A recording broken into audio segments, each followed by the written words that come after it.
Ladies and gentlemen, boys and girls, children of all ages, we have now presented to you the Faulkner Files number 4. Is the multifaceted man, is he appreciated?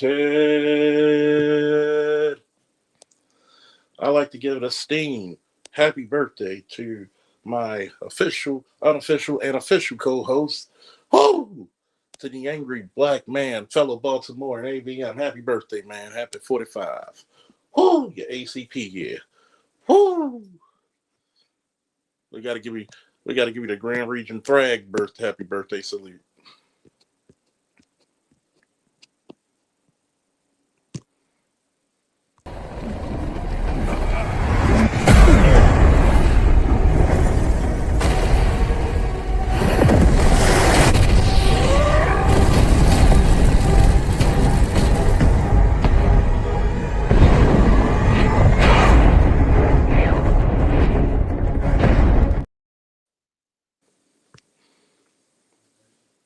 So everybody give ABM your dearest and most sincere happy birthday. So today's his birthday.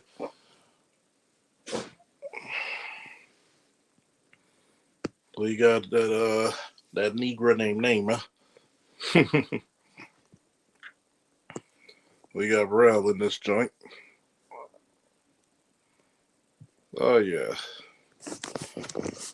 Oh yeah. It's gonna be a party. It's kind of funny when we talk about the multifaceted man, especially when it comes to black men. We're not allowed to be something other than stereotypical. We're not allowed to be anything but the thug, the nerd, or the lame. You can't cross. You can't cross section any of this shit. By the way, nothing can be crossed in the eyes of the community. Okay, you can't be multifaceted. You can't be smart and also strong. You can't be fast. You can't be anything but a box. And I think that's what destroys this community so heartedly. What do you think about that? Do you think the multifaceted man, chat, is actually appreciated? I think one of the biggest crimes is that we tell everybody to be smart, but nobody ever supports that. Nobody ever upholds that. Nobody puts that up on a pedestal.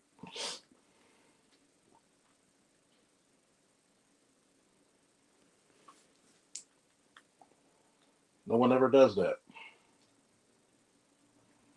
No one puts them. Nobody puts the multifaceted man. He might like sports. He likes comics. He might like word puzzles. You never know.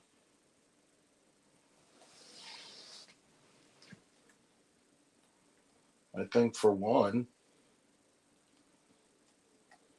we failed the community for not upholding these intelligent people.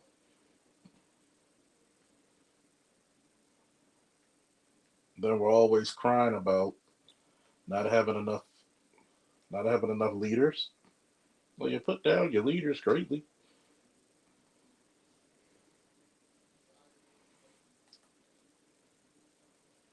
We give more support to dudes, literally, and I do mean literally coming out of prison than graduating college.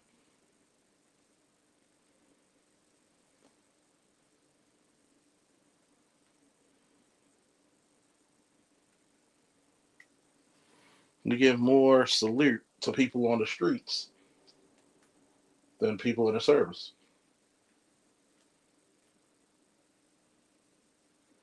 I'm going to tell you this, folks.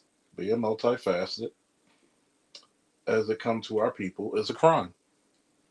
It's something to be sneered, jeered, but never revered.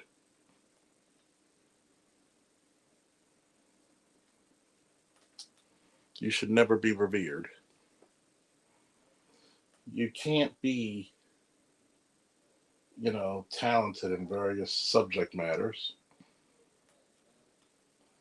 especially compared to insert race of man here.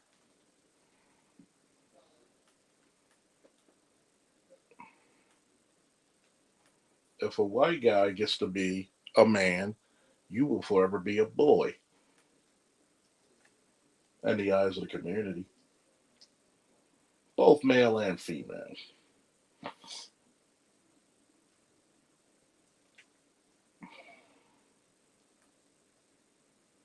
Both male and female.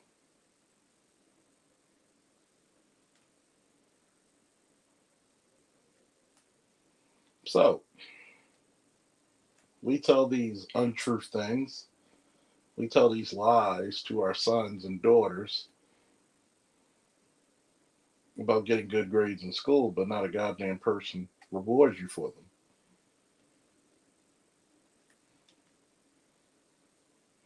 The person never says, we're going to put up a scholarship for your education, but we'll put a GoFundMe up for debauchery. Why is that?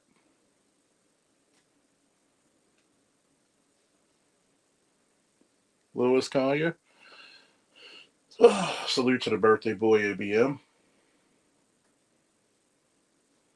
Why is it that we'll put more fundamental shit on burying or even, what's the word, bailing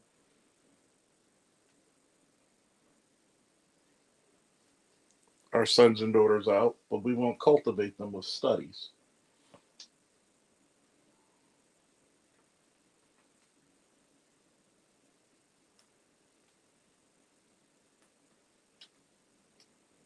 You can't be looked as more than. Being less than is a crime.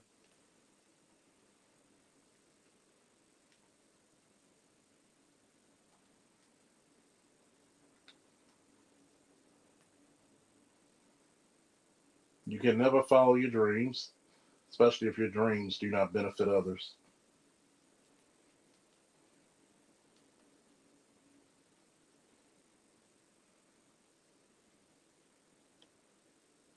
If your dreams benefit others, be damned.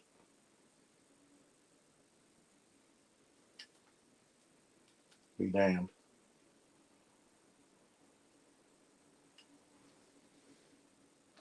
I want you to think about that. Anytime a twinkling of brilliance is ever conducted in the black community, the first motherfuckers to shun it are who? At least what you could say about white society, if you have great intelligence in a certain subject, they will pay bottom dollar to cultivate that motherfucker for you.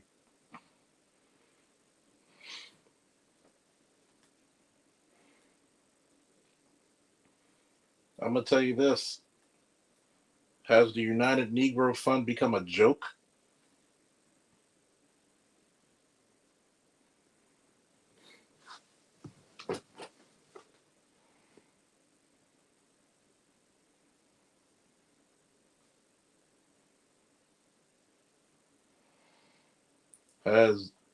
Has all these institutions of greatness that are supposed to be for black people, are they really something that we can hold our heads up high?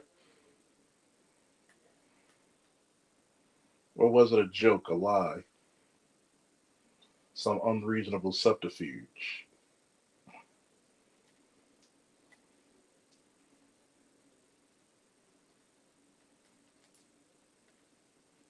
Which one was it?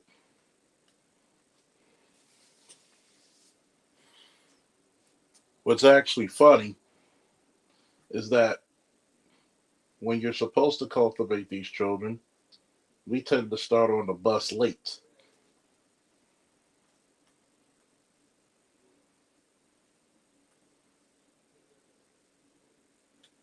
It's like trying to learn how to talk at 12. It's not going to happen. It's not going to happen.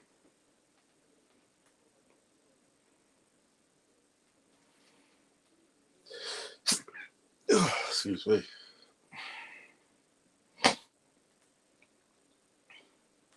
for some odd reason,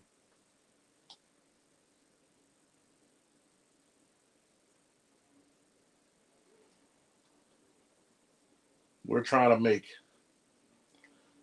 lemonades and lemon meringue pie out of goddamn grapes.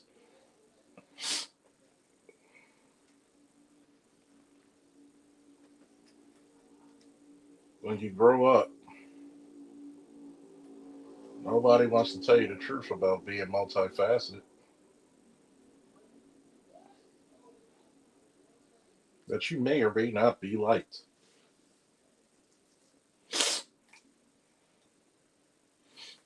Damn sure not favored.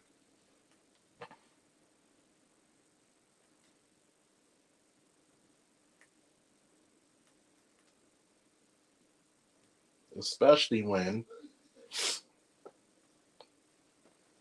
you know more than your contemporaries.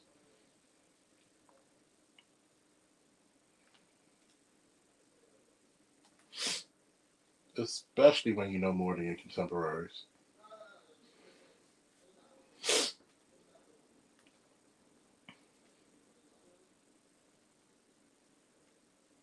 God knows it.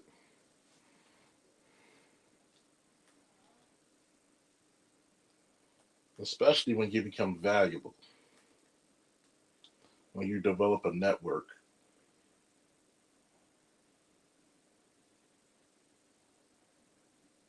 You don't like to talk about that shit, huh? People don't like to talk about that because, in our community, any black man will do. There's no gravitas that he can have that will outrank me.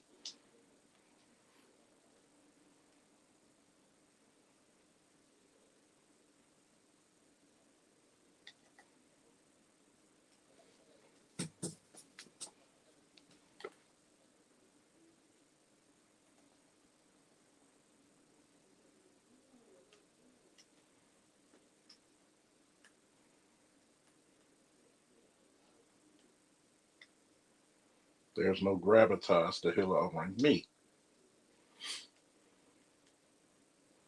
And we do this to our own people a lot. I'm glad, Neighbor, you brought up Steve Urkel because Steve Urkel kind of solidified what I'm talking about. Steve Urkel is somebody the black community needs but constantly rejects. Makes sense of that. If you're not like fucking Billy D. Williams cool, nobody gives a fuck about you.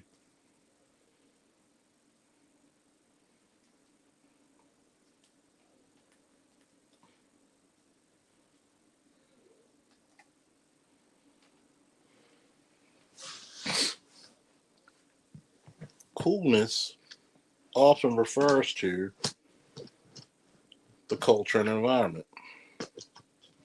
But worldwide, black people are going to be expressed to being the coolest people on earth. I get it.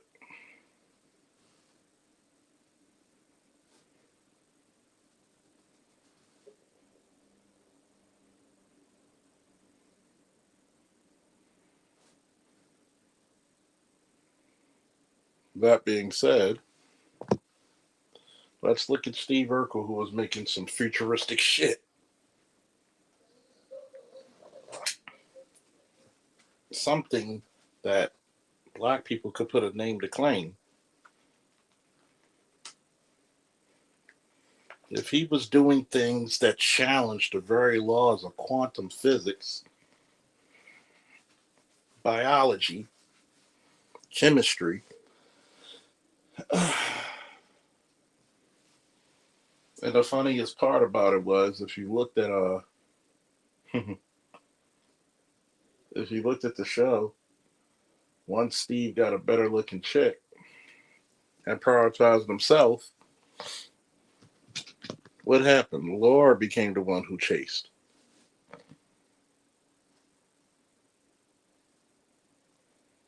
When you start recognizing your value Everything changes.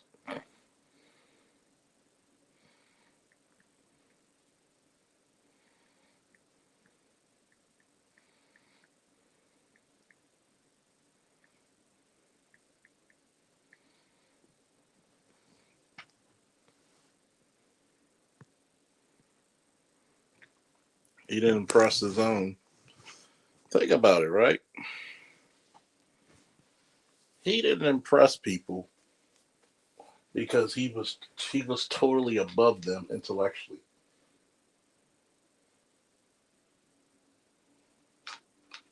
When he found his peer group, he was revered.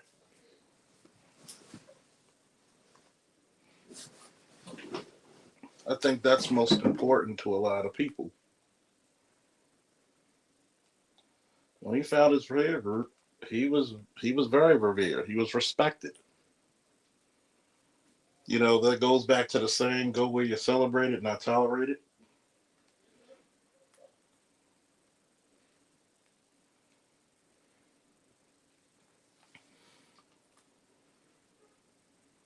Too many people want to be celebrated by people who tolerate them.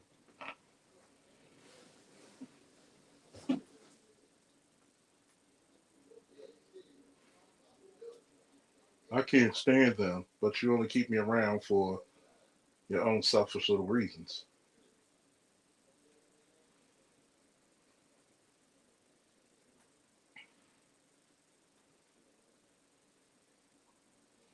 Well, that's great. This is why brothers have to tolerate themselves, love themselves.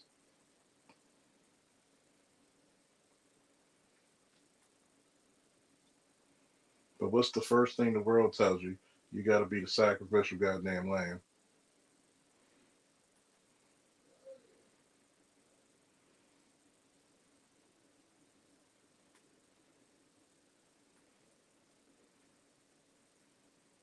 Stop being the sacrificial lamb and invest in yourself.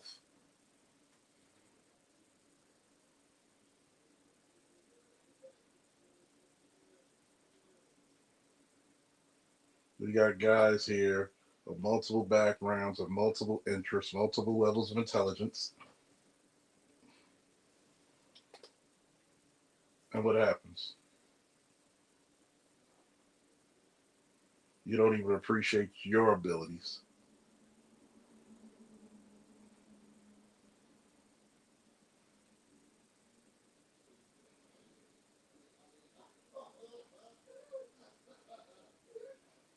You don't even appreciate your abilities, your talent, your time, your effort.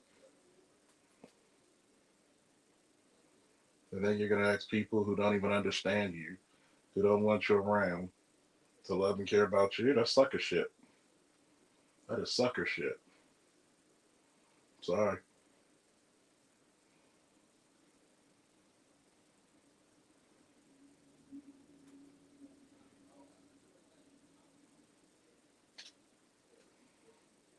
I'll tell anybody. Don't be a sucker for nobody. Be a sucker for your goddamn self.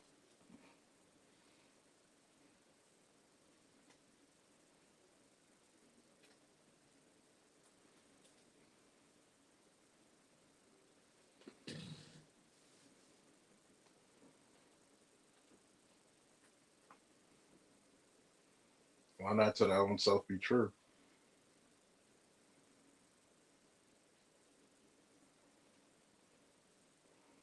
To their own self be true.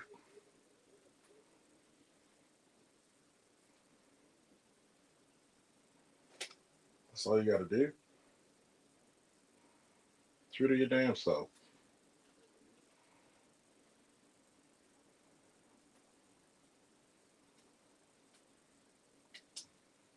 People legitimately hate that shit. When you actually have a limit, some borders, some barriers, some areas you cannot cross, people hate that.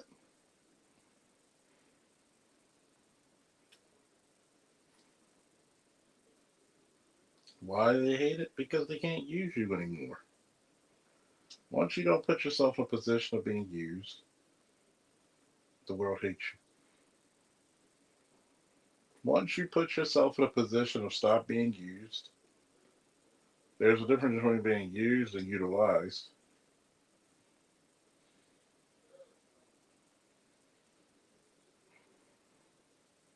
Once you stop putting yourself to be used like a dog, the world hates you. You're not cool anymore.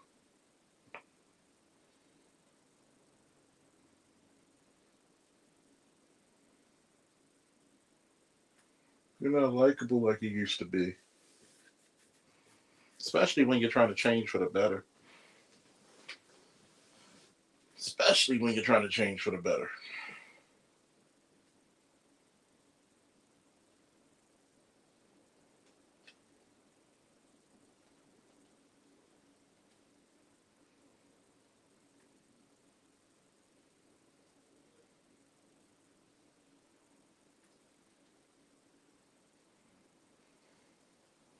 When you study certain things, you can study religion, baseball, how to cook. Once you start packing on skills,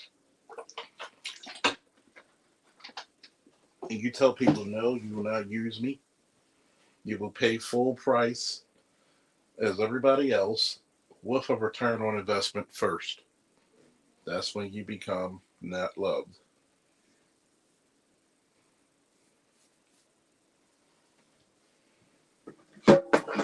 This is not just about mating and dating.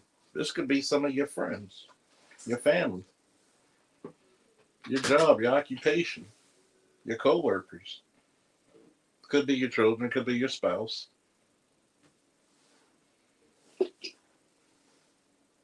members of your family.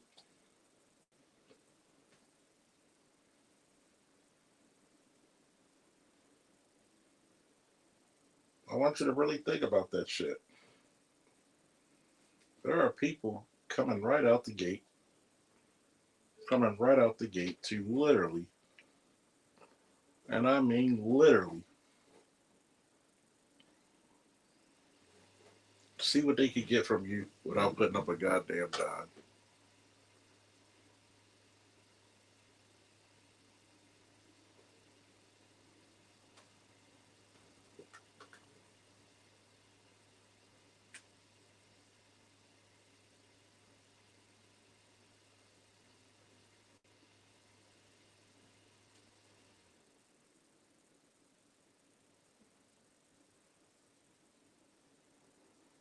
But what happens after that? Like, share, subscribe, donate if you're feeling kind. What happens after that? During those times of need, guess what you're gonna have to do? What's up, Bucket? Snowman? You're gonna have to learn to be your own best friend again.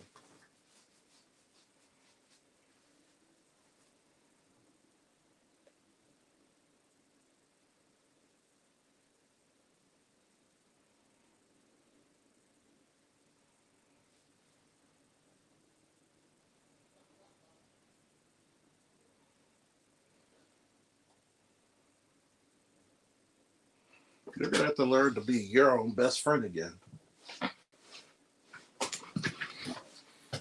until you find like-minded individuals. Unless you have some A1 day ones who love and accept you for who the fuck you are. But a lot of people need to find out being your best friend again means something. Hmm. My man got the first Hokage up there.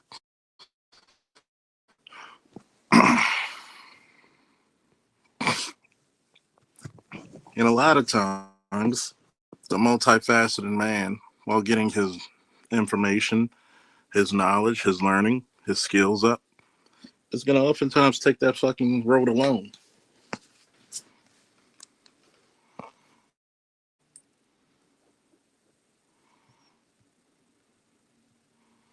And that's what's frightening to a lot of men, being alone.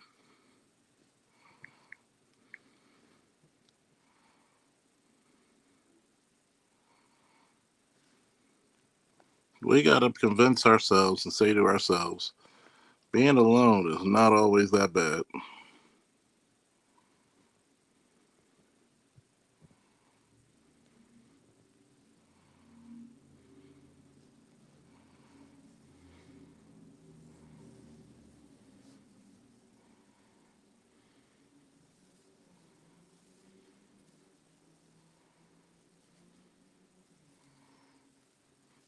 Sometimes we need to actually appreciate that shit.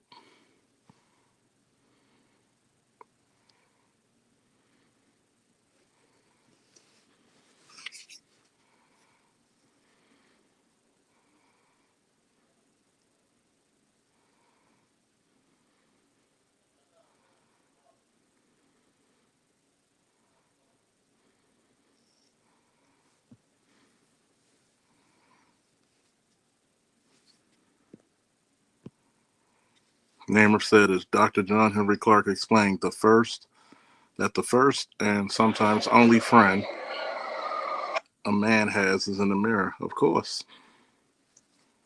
It's like I remember watching Highlander back in the 90s, and he was teaching, I think, Richie or another immortal how to fight and survive. Like, keep your sword close to you. It might be the only friend you ever have.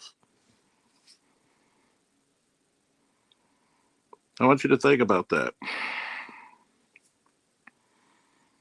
A lot of us have lived very lonely lives until recently, for some of us, of traveling, getting knowledge, and being interested in many things alone.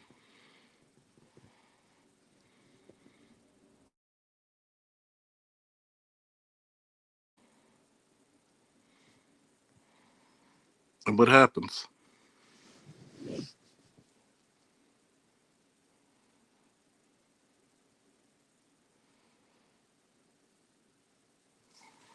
We forget that the most important person we have to help in life is ourselves. Well, what about my kids? You're 6 feet deep, you ain't helping nobody. If you're in bad health, you become a liability to yourself and your kids. How about them apples?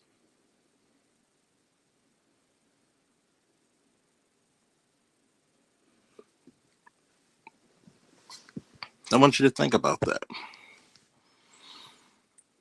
The more you don't process and put yourself into what? A proper standby, a proper a proper mental, physical, emotional, and spiritual frame, what good are you to anyone else?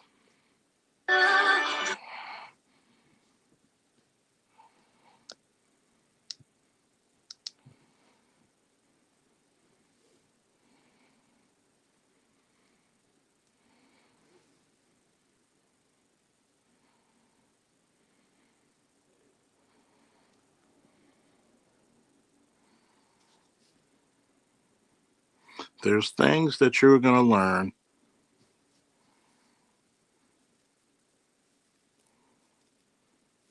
is that you, as the man, are the glue. You're the adhesant, okay? You're the glue, the little sticky shit. If you're not there, everything falls apart. Look at the black community. They didn't want the men to lead. Look how it's falling the fuck apart. That's why they're calling you to come back here.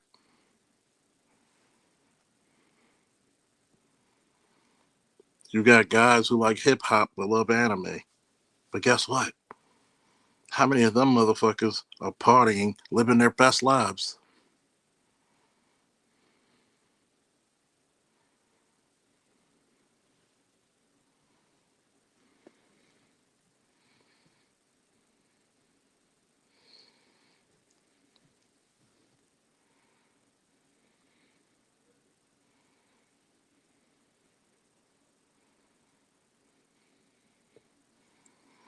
How many times you seen videos of black people, black men especially, living their best lives, gaming, exercising? If he works out too much, if he's in great shape, oh, he's stuck with himself.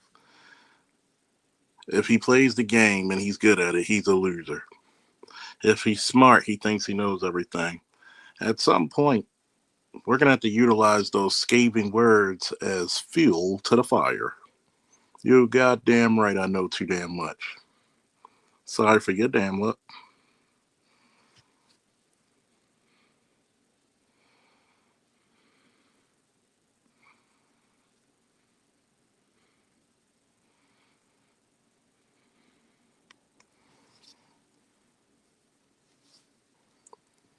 Now, that multifaceted man must also learn that everybody's not going to always like him and live with that.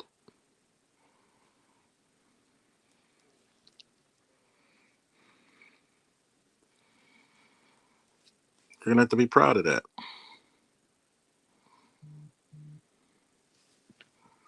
You're going to take heed. The world may not even give a fuck about you, but you should always be okay with yourself. You should develop skin so strong against anybody's shaming tactics that you're damn near bulletproof.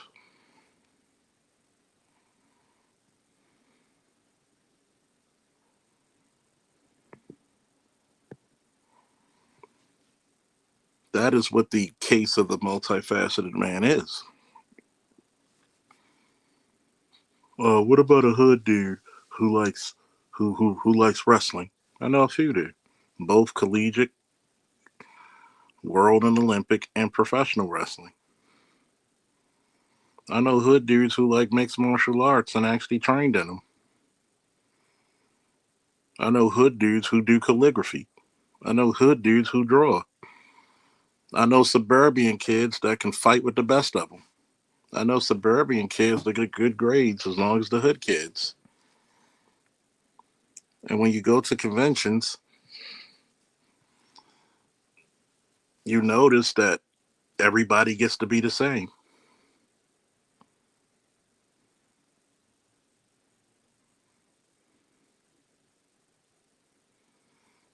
That's the beautiful thing about conventions like BlairCon. You got the hood dude who changed his life around from being locked up for a year or two with a guy who's a goddamn lawyer and they're dressed as the same character.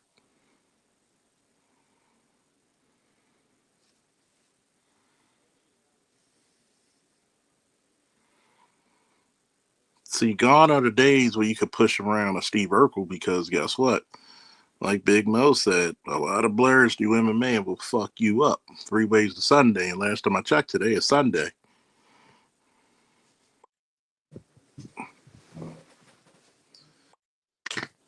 What's up, Little Rock? What's up, Big Mo? But the most important message to get across is that multifaceted man needs to believe in himself first. Sometimes we got to write things down. Sometimes we got to memorize.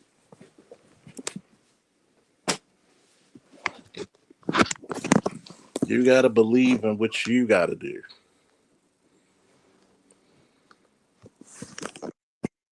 Oh, you shouldn't join no law enforcement agency. But these the same niggas that don't have a job. Oh, you shouldn't. You should worry about. Why should I worry about the person who said it can't be done while you're actually doing it right now? See how useless it is?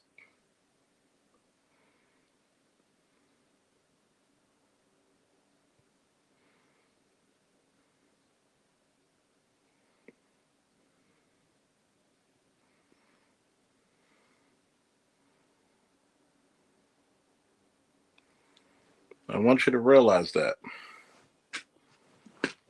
Sometimes it might be your own damn family. Man, you ain't gonna do that shit.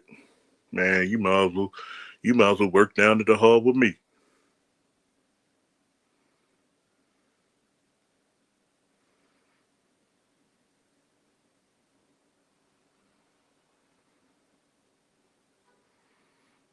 First and foremost,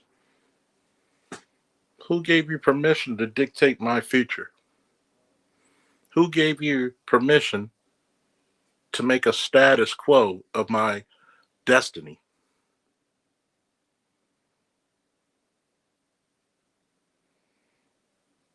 These are the same people who can't get off their ass to get on their feet.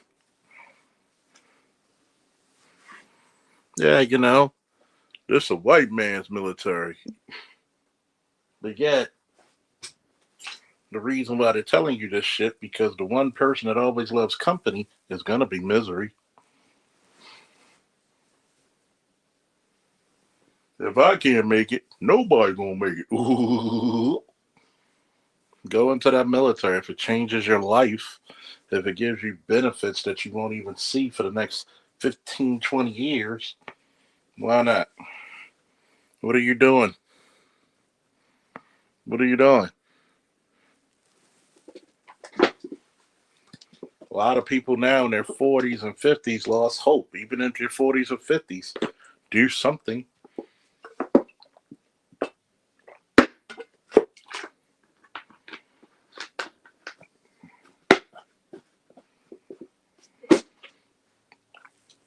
Do something out of it. Get something out of life.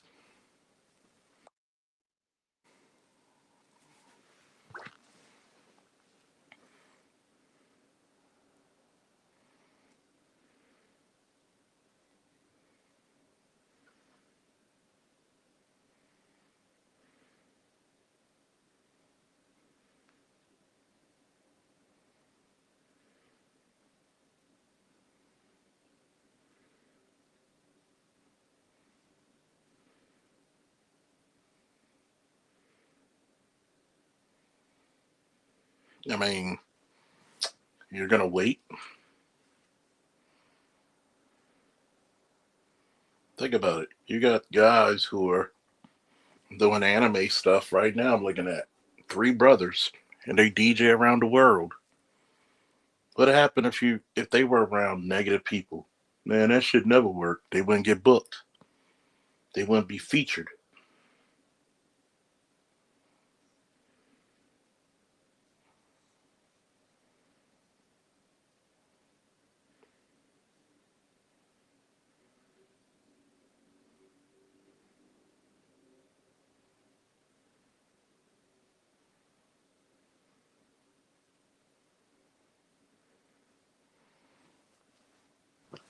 What happens with that? Right now, we go to my YouTube page right now.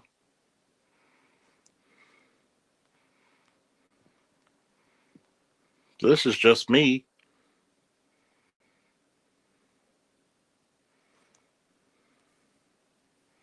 trying to escape. Just trying to escape the algorithm. Just a few shorts that I put around a couple of days ago. One's at 14,000. One short that I put up, this came about 5 days ago, 57,000. But yet, I could get 12 people live with now 6.6 thousand. Most people say, oh, you bought your subscribers. No, I didn't. Not even close. But guess what? I'm not going to let shit stop me.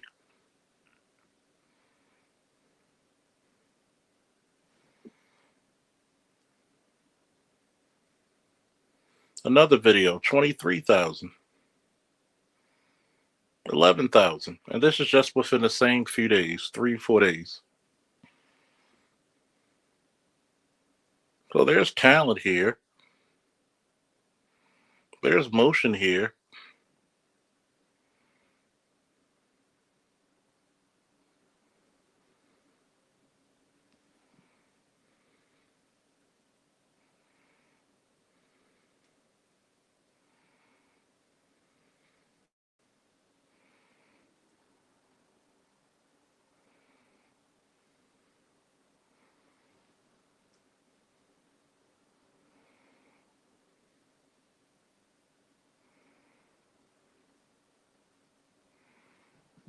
What are you going to do with yours? What talent do you display?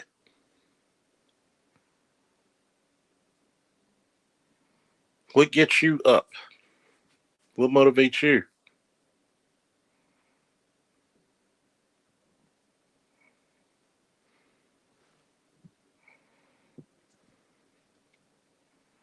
How are you going to react to the dangers, disappointments, defeats?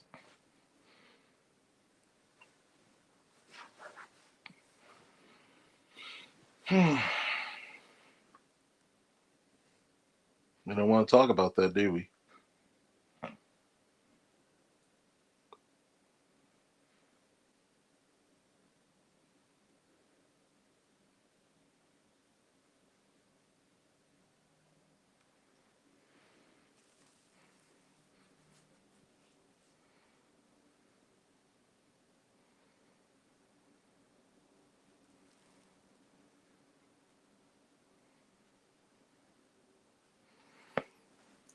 Why is it that we're so quick to give up on people, on our own dreams, but we're so quick to help everybody on theirs?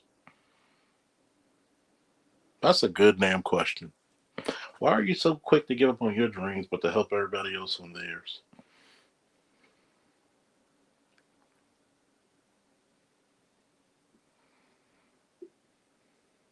Especially you, black man.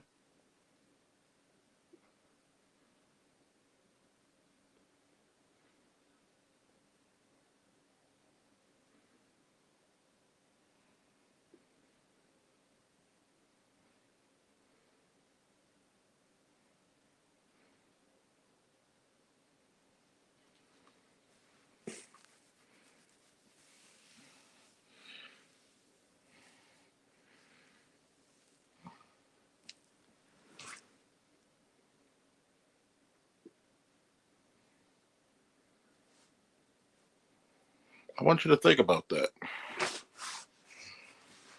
Why are you giving up on your dreams to help somebody with their shit? And that same person is never going to help you with your shit. Come on, black man, answer up.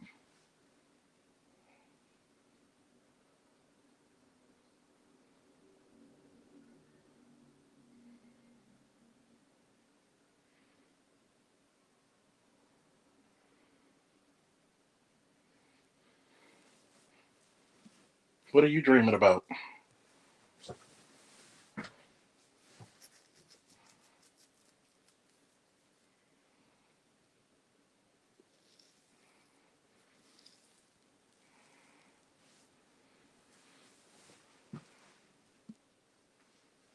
I want you to think about this. Why are you giving up on yourself when you should be your biggest cheerleader? Multifaceted man, especially black.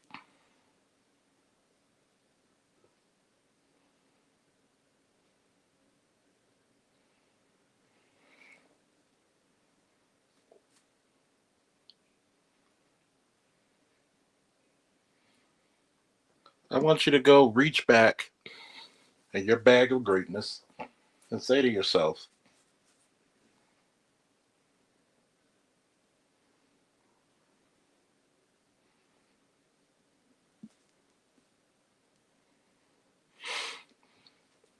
I gotta be rude to hurt you.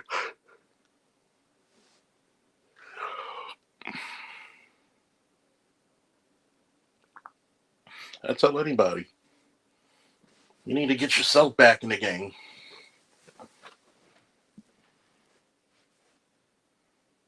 You can caretake. You could be a caretaker, but you got to take care of yourself. Who's going to take care of you if you're taking care of everybody else?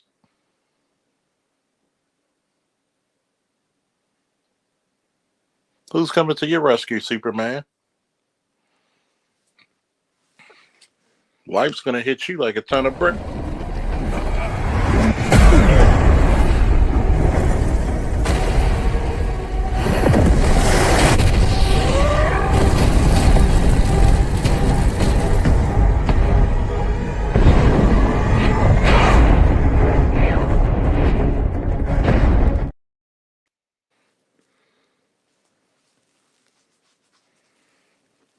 Everybody's going to guilt you into helping them, but when it comes to you doing it, where do we stand? I know where you all fall. You fall putting everybody else above you.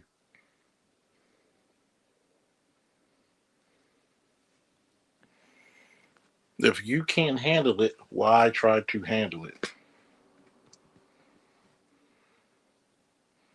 We don't get too many second chances. That's why we usually got to make the first the best out of the first.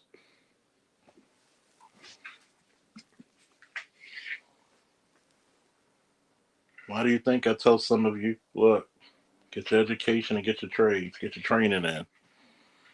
Develop a system where you can make a book bag with first aid kits. Get a little trolley wagon, especially if you're going to the beach, especially if you're going out places that you might chill for a minute, get some nice sun breeze like I do when I'm at the harbor. Get you stuff that's very feasible and can help you move easily.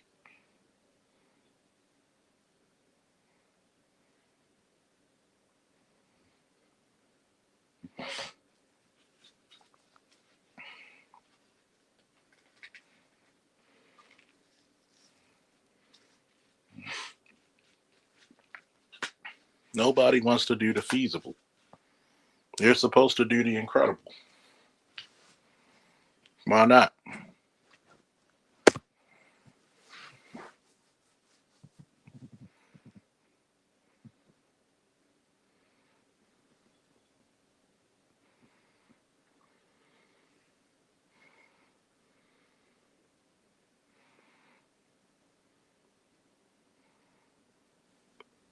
You got to be the caretaker, then guess what? Take care of yourself first. Prove that to me. Prove how much you like yourself. That's all. That's all.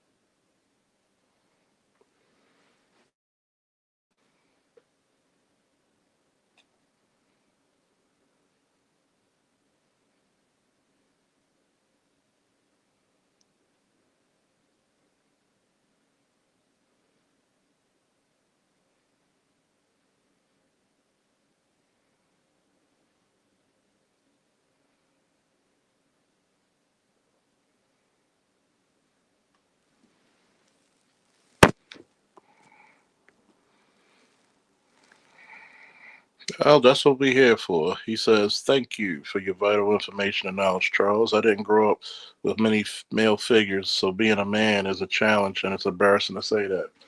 No, it's not embarrassing, it's strength. Asking questions about things you don't know, it shows strength. It shows strength of character. Then you're going out there full of bravado and arrogance and not knowing a damn thing, and then you're fucking it all up. Ask me how I know. I'm not afraid to ask a stupid question because I don't want to look stupid. I will ask that same question 15 times again because I want to be able to get it right.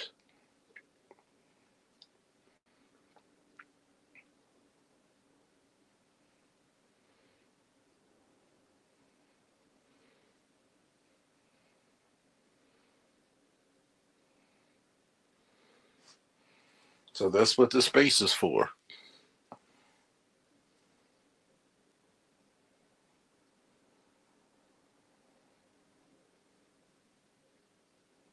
The space is for each one to teach one. There may be some things you know that I don't.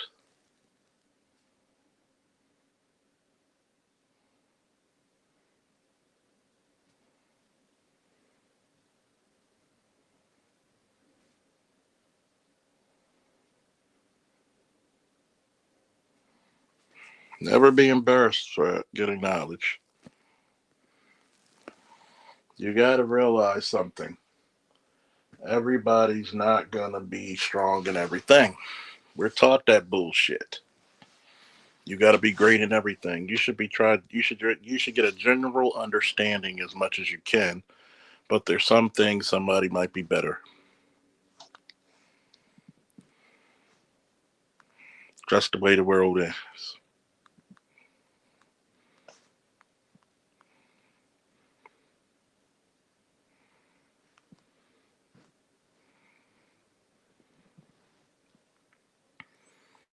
There's many different times that we should read a book. Matter of fact, here's a good book for y'all to read.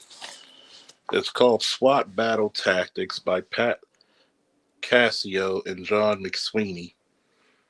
How to organize, train, equip a SWAT team for law enforcement or self defense. It's a really good book. It's not that long of a book, but it's really good information. Really good information.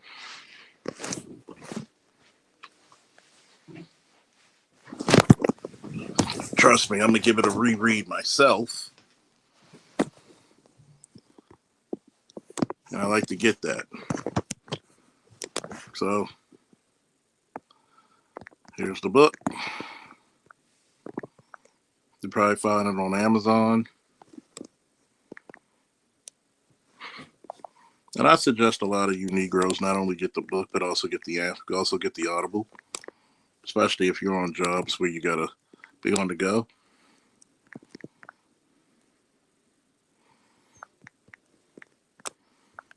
Because I think it's ultra learning when you read it and hear it, and it sticks with you longer.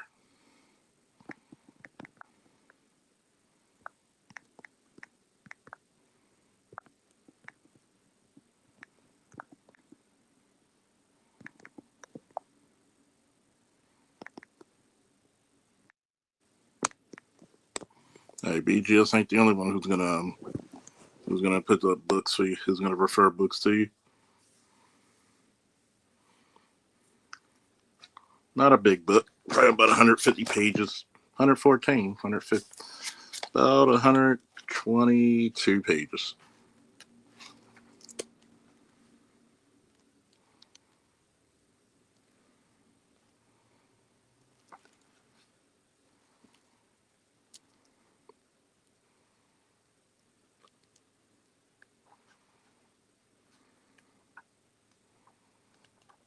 By the way, I think some of us who live in states like Maryland, Virginia, need another coalition of talking about your handgun rights because they're trying to ban Glocks or Glock like or handguns that could easily be transformed to machine guns, which is bullshit.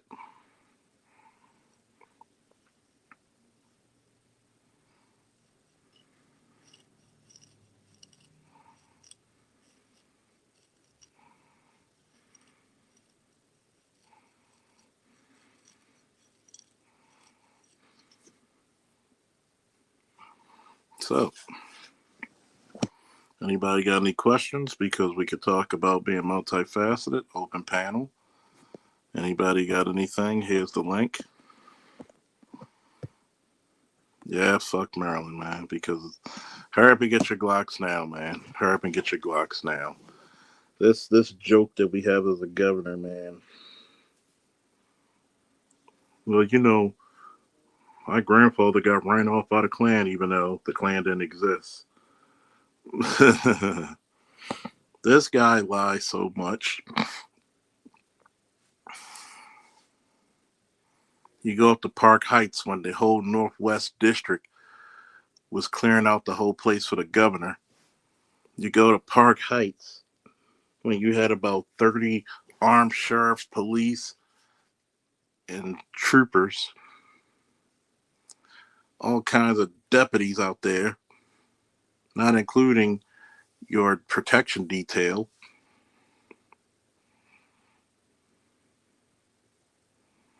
Mm-mm-mm.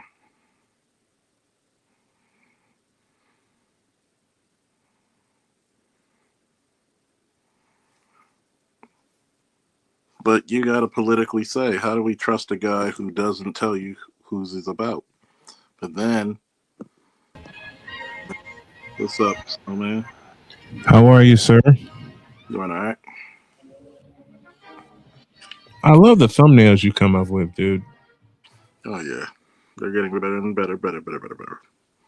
Same here. I owe you, my friend, a ton of thanks for 12 years of friendship.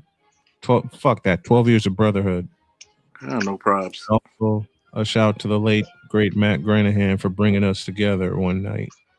Oh yeah, We weren't even supposed to be together. It was supposed to be a 30 minutes. 20-minute interview, 30-minute interview, and it wound up doing 3.5 hours. Yeah, There, y'all had a lot to talk about. So that, and kindred spirits. You guys have so much in common. That explains the 3 hours, man. let you know how many men go through hell just for their kids, with Mm-hmm. whether if they got them or don't. Mm. When Charles and I first got together through Matt Granahan, we had a totally different subject in mind, but it was along the same parameters. And then we all wound up sharing the difficulties we went through in um, having our children.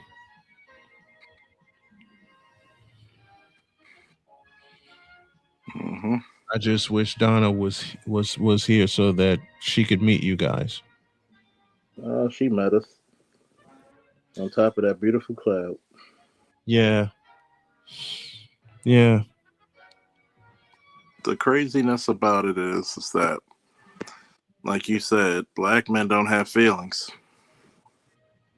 Black men have to utilize their own networks to even get acknowledged for the pain they feel, for the loss Mm-hmm. of a child, a loss of a job, a loss of a house, loss of a career. What is now? Oh yeah, happy birthday, ABM, once again. Happy birthday, ABM. Salute to you, brother. Out to the Madagin. Senorita Jamil, as they say in Arabic as well. Rest in the debt. Or Amatka, as we say in my mother tongue. Thank you very much. I went down Fogo de Chao Friday, All right. and yeah, that was good. I like that place, man. Oh yeah, Towson. Nah, Pratt Street. Oh Pratt, nice. Like, If I knew they had one in Towson, I would have went to Towson.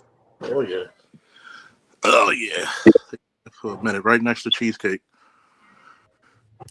Oh yeah, right next to Cheesecake Factory. Oh, right next to Cheese Factory. Charles, you ain't shit for that, but but you gotta understand that was strategic thinking right there. Sometimes you want to go to certain places. No, think about it. When you go to certain places, you got to be strategic. Which one is the best place to go to? Or Right. like, say, if you want to go to yeah, I remember because like I still got family in KSA, right?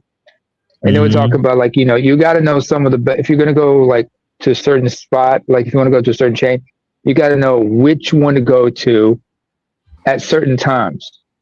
Mm-hmm. Especially Yeah. to have a drive-through and the traffic and everything, and the lines are sometimes short at certain hours, or which one would be the best one to go to at certain times of the day.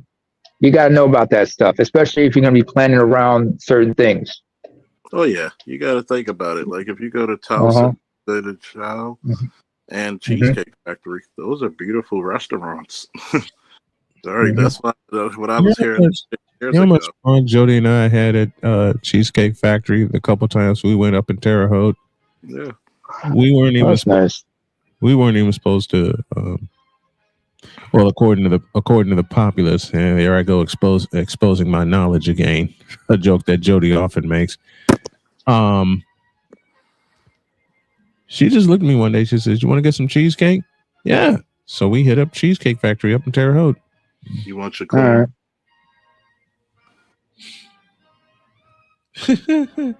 and thinking about Hey, that, you gonna eat your cornbread? Matter of fact, they're my favorite people. Go get your old school mag light. there you go. Mag light. Because you could also use that motherfucker for self defense tool. That's true. The hard ass deep battery, big solid metal, big. Mm-hmm.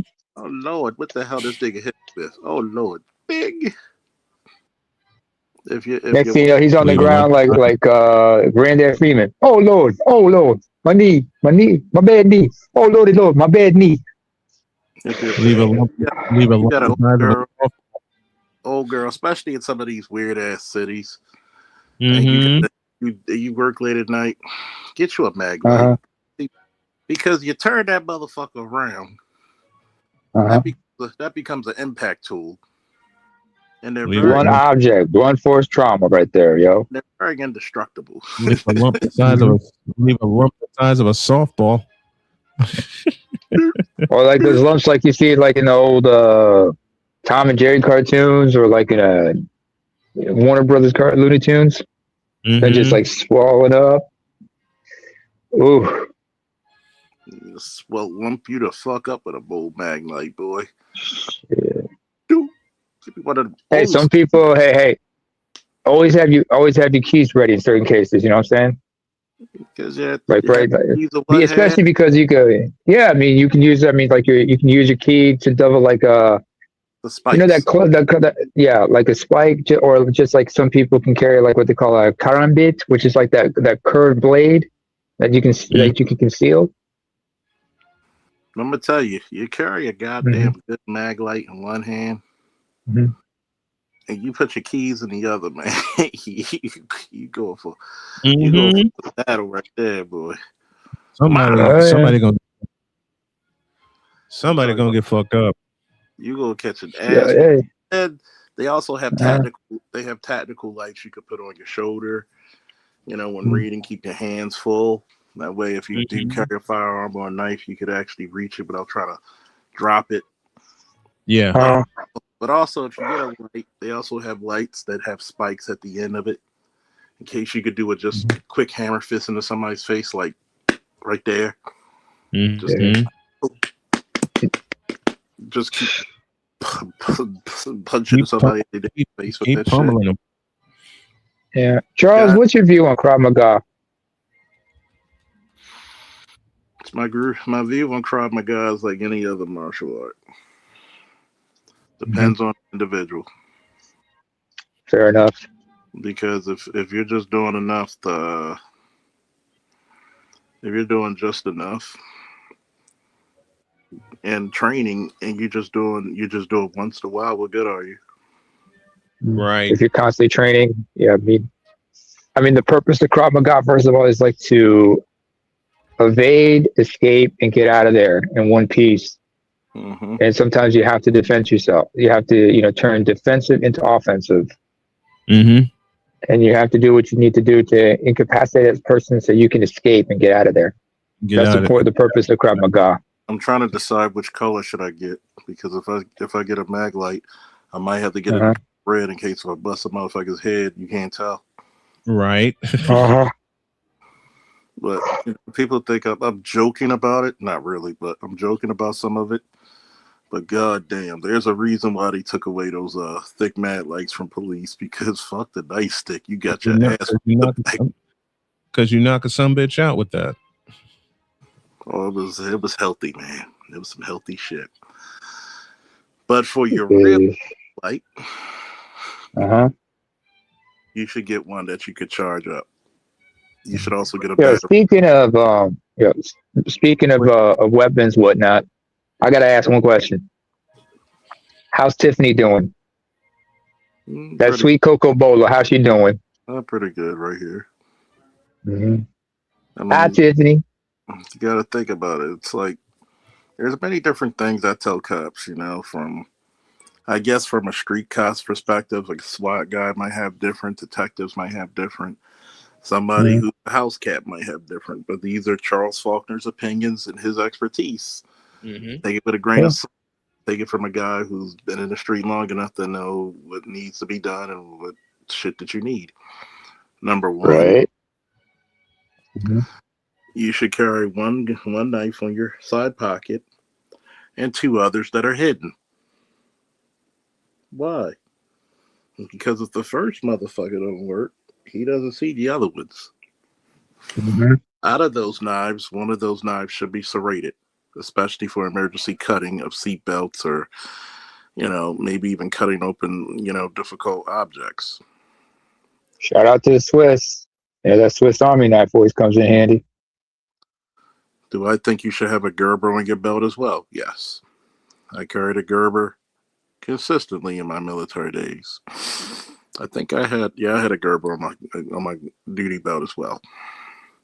Mm-hmm. The reason why, once again, you come on scene, you see somebody hurt in the accident, you usually try not to move them. But what if the car catches on fire? You got to move them the best way you can. What if they packed up into a lake or a large body of water? Remember, I live in Baltimore. We have 83. We had an officer knocked off 83. She's doing wonderful now. Took a lot of surgeries, but she's doing great. We had officers knocked off 83, helping other people. We had people in Baltimore, depending on where you are, you have the harbor.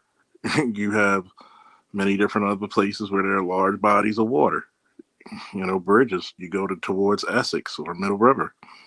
So things can happen. What happens if you got somebody stuck in a building? I got a knife in my bag that doubles for not only, it could be an axe, it could be a hatchet. The bottom of it can pry a door open. So there's different things that you have in your duty bag and your belt that actually helps. Mm. Do I think that you should have a set of search gloves that are actually two? You should have one when to get busy gloves with the knuckles, but you should also have searching gloves that are like puncture resistant or puncture proof because you get a lot of people with needles in their hand and they're fucking. Oh yeah.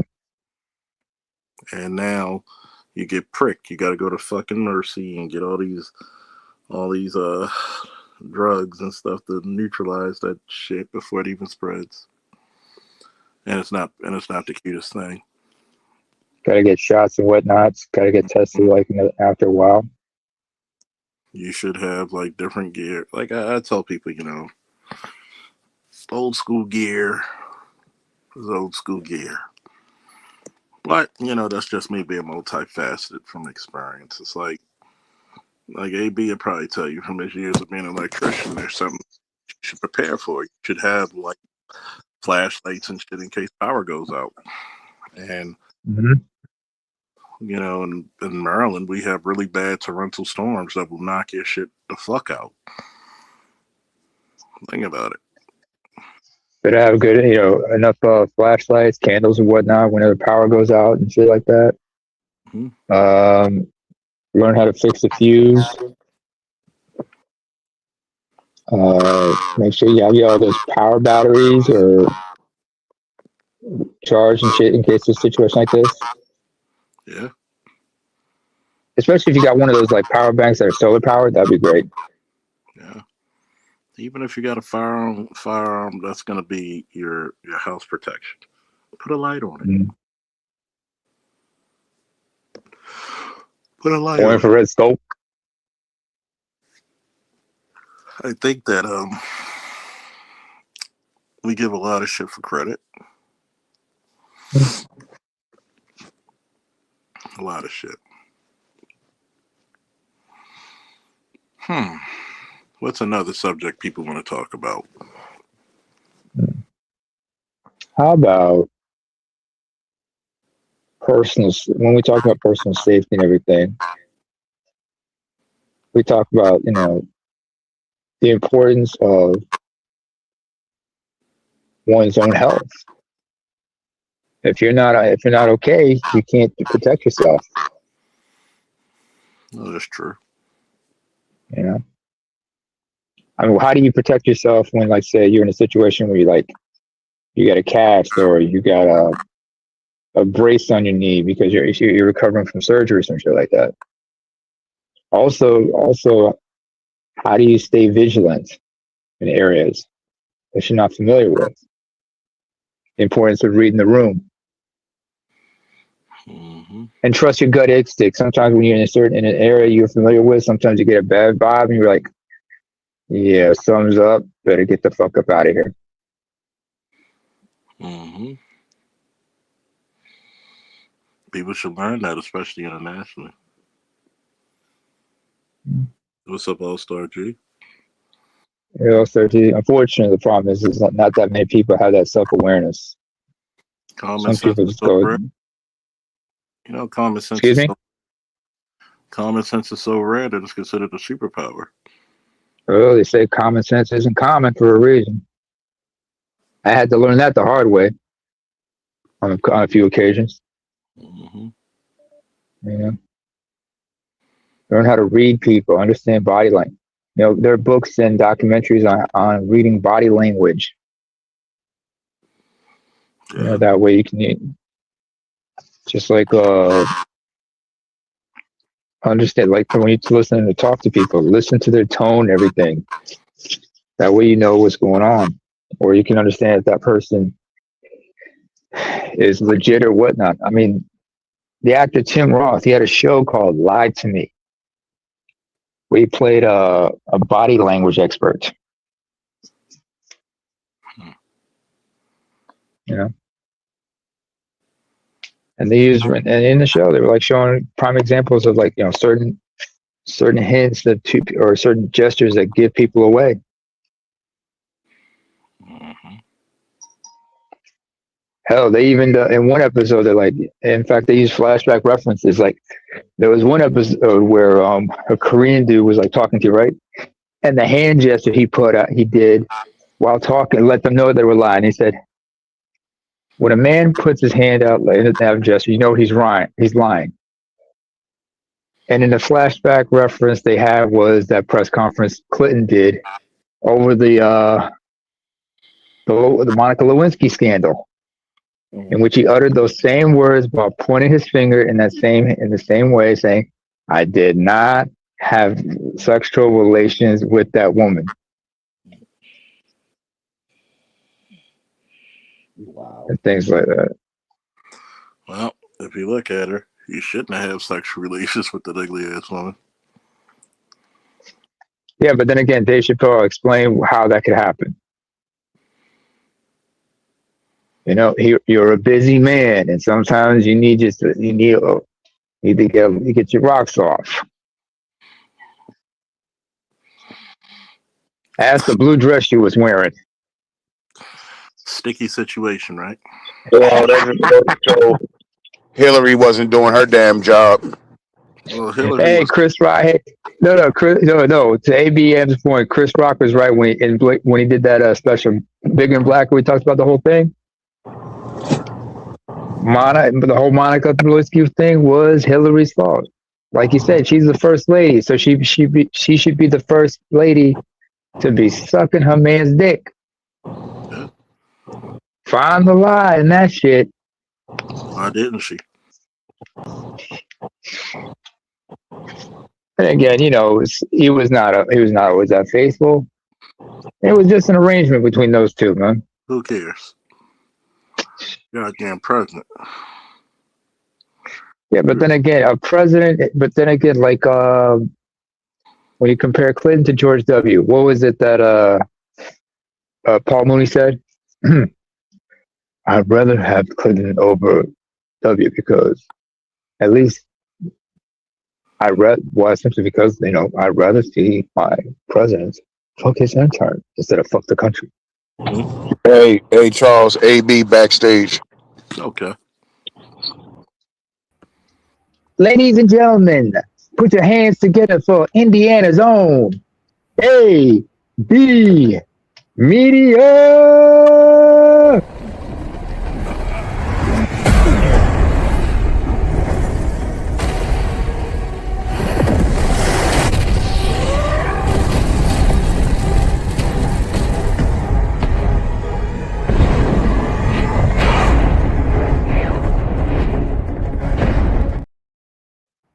Yeah, Thrag was a whole problem. That's the whole problem right there. That's a monster. How you knock a motherfucker back into orbit and then hit another motherfucker? But regardless of what y'all talking about, why y'all talking about Arnold Schwarzenegger like that? Why's that? Stop talking about Arnold Schwarzenegger like that. Maria, it was not what you think it was. Yes, it was. You had sex with that ugly maid and got her pregnant. Okay. Okay, the child is mine. She didn't, especially considering that the kid it looks like him. And to that maid's credit, she probably was a better lady than his wife. Mm-hmm. Yeah. Then You again, the got, fucked up part of that was you got she to was think. married. You got to think about it, right? Oh, well, Hmm. The Hillary Clinton look proximity does good matter. in bed. Does Hillary Clinton look good in bed? Hell no. Okay, to be fair, maybe 30 years ago. No. Maybe 50 years ago, but no. I don't think she ever was. Nope. She wasn't terrible in the 70s. Yeah, but Bill Clinton did not marry Um, Hillary for her looks. no, no, no. no. Clearly, status. Just They met hooked in up. Yale, and it was an arrangement. And the sex was probably trash. Mm-hmm. Yeah, that's No, why no, you it don't get wasn't trash. It was trash, Mm. trash, trash. Mm. trash, trash. Thank you, thank you. God damn, my head spinning with that one, boy. God damn. Imagine I her. mean, if she was such a great lay, then why was he with Jennifer Flowers during his time as governor of Arkansas? Well, everywhere I lay my hat is a home. Doo And doo. remember, I did not have sexual relations with that woman. I just fucked all night. Yeah. I just got some head. That was it. That was all. And the blue dress more than shows it. Mm. Mm. Just pray to God he didn't do an impression of Lexington Steele when he did mess up her dress. That's all I'm gonna say about it. We'll just keep it pushing. Mm-hmm. Like, Mm-hmm. here's my thing, right? You got one of the most classic one of the most classic lines in all of media. I had sex with that woman. And then you Mm-hmm. got to turn around and look at Hillary and be like, imagine her in some goddamn fishnet stockings. Ugh. Bishop Bullwinkle. Hell no. To the no, no, no. Hell to the no. Hell to the no. To the no, no, no. Listen. Mm. Well, What? Yeah. I mean, you got to think about it, right? When you have somebody who's politically connected, like she was, mm-hmm. and he's an up and coming Rhodes Scholar, but he has a bit of hillbilly. Come on, Mm-hmm. you're gonna have to make it do what it do, like arranged marriages to get power. Yeah, it was an arrangement. That's why they only had one kid. Mm. I think he got another one too, doesn't he? Back in Arkansas, supposedly he has one. Am I right, Sean? My black son. Mm-hmm. Black son. Oh, I did not sleep. He looked just like you, motherfucker. Okay. I like the darker the better, the sweeter the juice. Oh Lord, Wait, Lord. grew up around black folks in Arkansas, so yeah. So Lord, I tell Hillary all the time we should do it in blackface. I know I ain't sick. Oh Oh, man. don't worry, I've done worse. I've said some worse shit, some more ridiculous shit. But anyway, um, when I look at this whole thing about, like I said, about understanding people's body language, tone of their voices, read the room, it's important that you understand that, especially when you're in places like areas that might be questionable, or you don't know, or you should know better than to be at. Mm. I mean, how many guys have been in a situation where they're at a certain area at an ungodly time, all because of a female? Mm. Lord, Shit. I tell you, Dante Nero had a story about back when he was, when he was an exotic dancer, and he was called in to do a show, do a performance at a bachelorette party I think it was either in the Bronx or in Queens. He's from Brooklyn. And when he got to the building and everything, dudes were like, check, some of the shot call and a couple of cats were looking at him like, well, who you here? What you doing here for? Next thing you know, shots went off and whatnot. Now he's thankful he got out of there with his wife, him and his boys, but I let him know you can't be just, doing certain things like that in certain spots.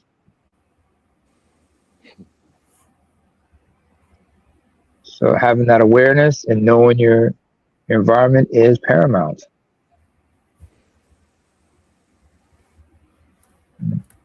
what's that?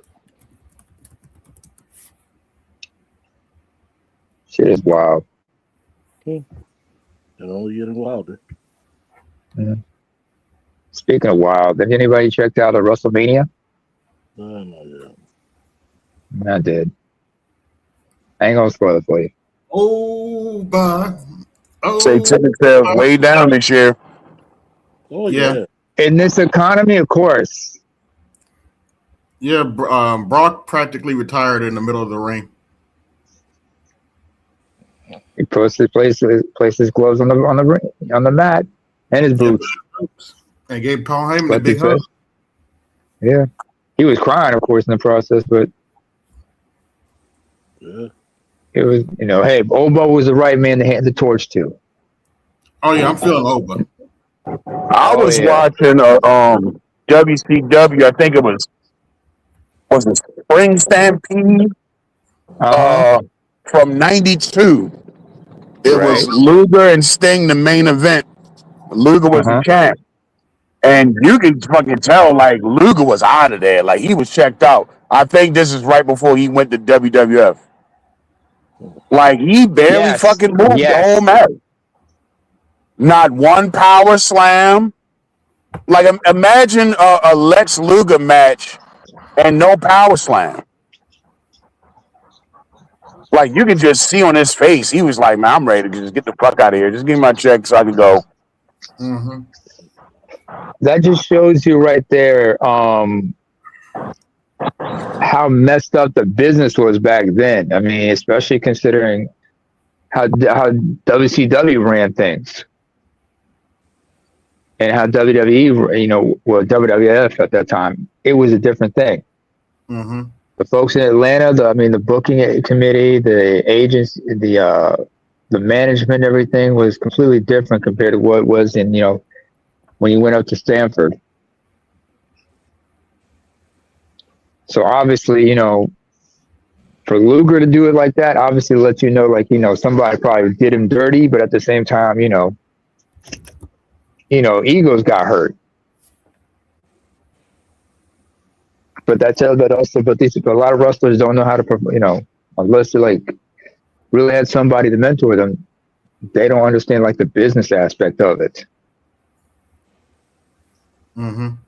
Because when you do something like what Luger did, you burn a bridge. And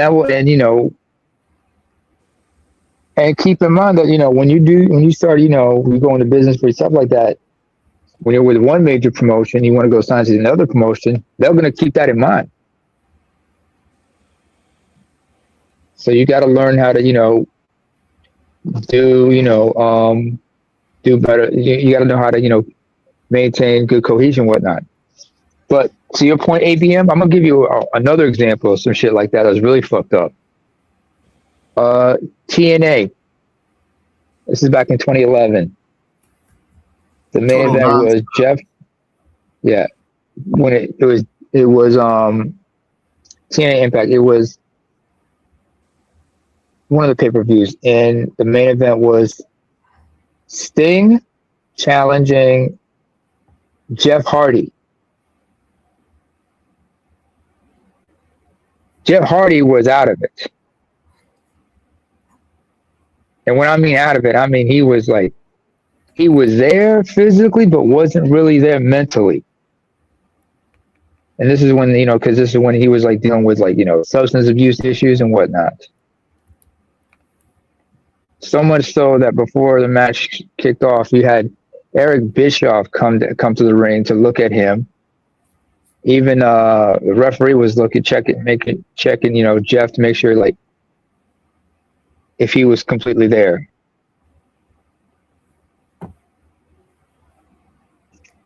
Well, TNA was a shit show. And they had under way more Dixie problems Carter, than Jeff Hardy. Yeah. Way more problems. Yeah. But I mean, hey, you signed him. Don't tell me you didn't know he was fucking junkie. Hell, Kurt Angle was fucked up on drugs. He can still work though. Percocets and pain. He was on Percocets, painkillers. This is back when a lot of people didn't know much about painkillers, how addicted they were, like Percocets, oxycodone and shit.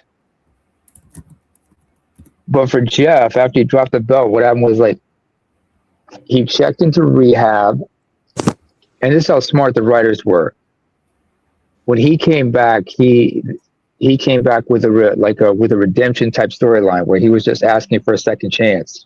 Yeah, you got art must imitate reality. Yeah, so, and he worked it great, Yeah, like some people say some of Kurt Angle's best stuff is when he was on Perks. Man. Angle. Yeah, Perkins. Yeah, it's crazy because when men have to go through that shit, and how many times, like, let's look at that for a minute, right? Drug abuse, like we just talked about. How many men go through that shit alone? Shit, Brock talks about that. He talked about how one of the problems he had during his first run in WWE is like he can't remember a year of that because he was so on those Percocets. He was taking several Percocets a day and with vodka. Brock, yeah. Okay, yeah, that makes sense. Especially like you remember after WrestleMania 19 when he had the concussion. Oh yeah. That was, and the concussion was the result of him mistiming that shooting star press. He should not have done that, but hey, he hurt himself in that one. Got a concussion. I'm not mistaken, Kurt Angle encouraged him to do that. Yeah, I'm sure they got cussed out in the back after that.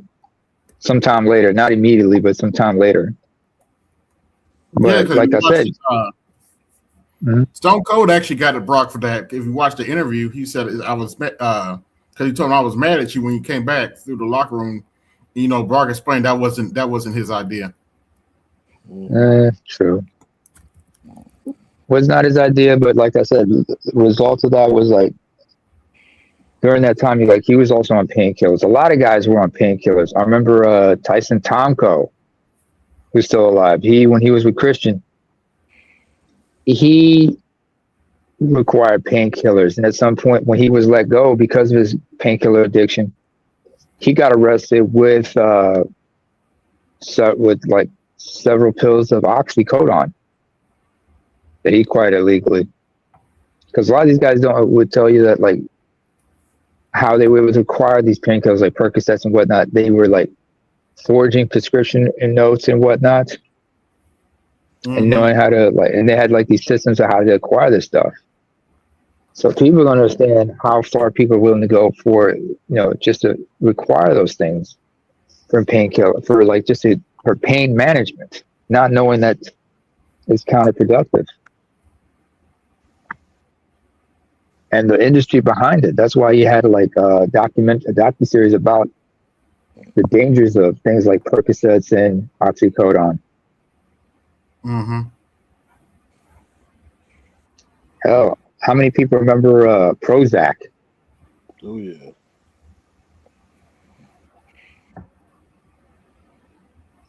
and how it's affected people negatively. Hell, well, So should we even gotta go that far? Look at your everyday spices and shit.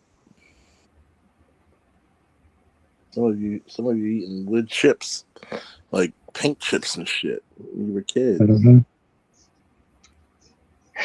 there's a reason Probably why. industrial glue that some people sniff it. Shit. Yeah, But yeah.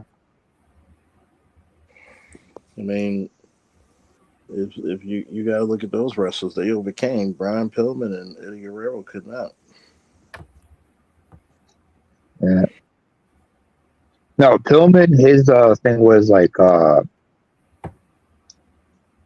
in the case of Brian Pillman, Ultimate Warrior, Jim Hellwig, later named Warrior, and Kevin Nash. Mm-hmm. Them, it was a little different because what they had was like they had these undiagnosed heart conditions.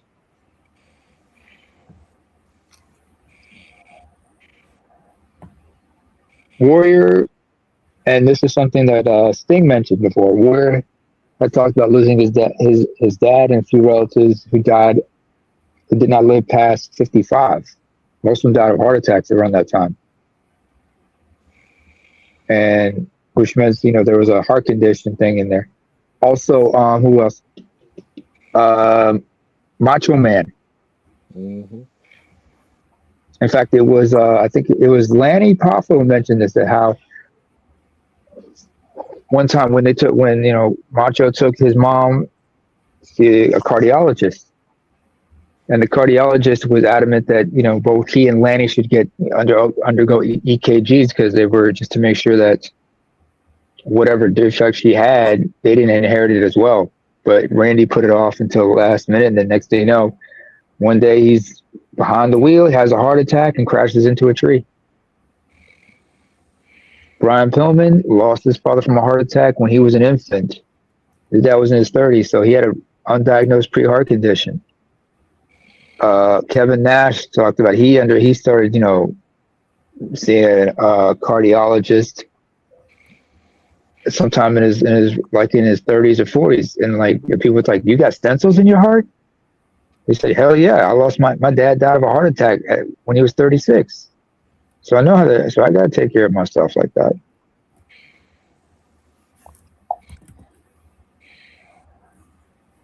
So a lot of people were quick to say it was steroids, I said no.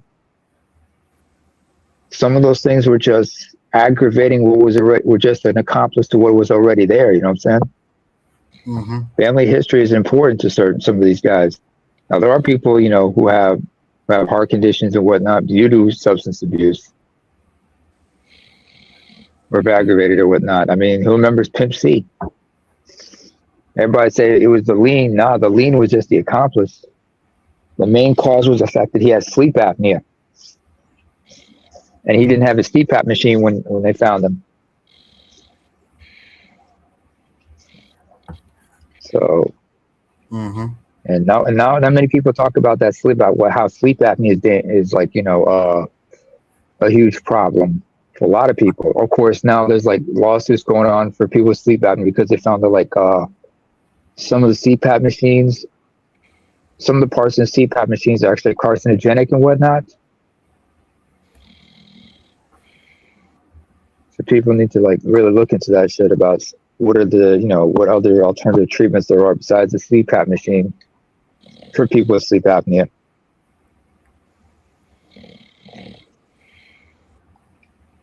Somebody knocked out. Must have been a good night. You don't suppose you had a candygram earlier this evening? That's it. That too. This nigga, hey, shit. I'm just wondering is that when it comes to a lot of things in life, why complain? Gets worse.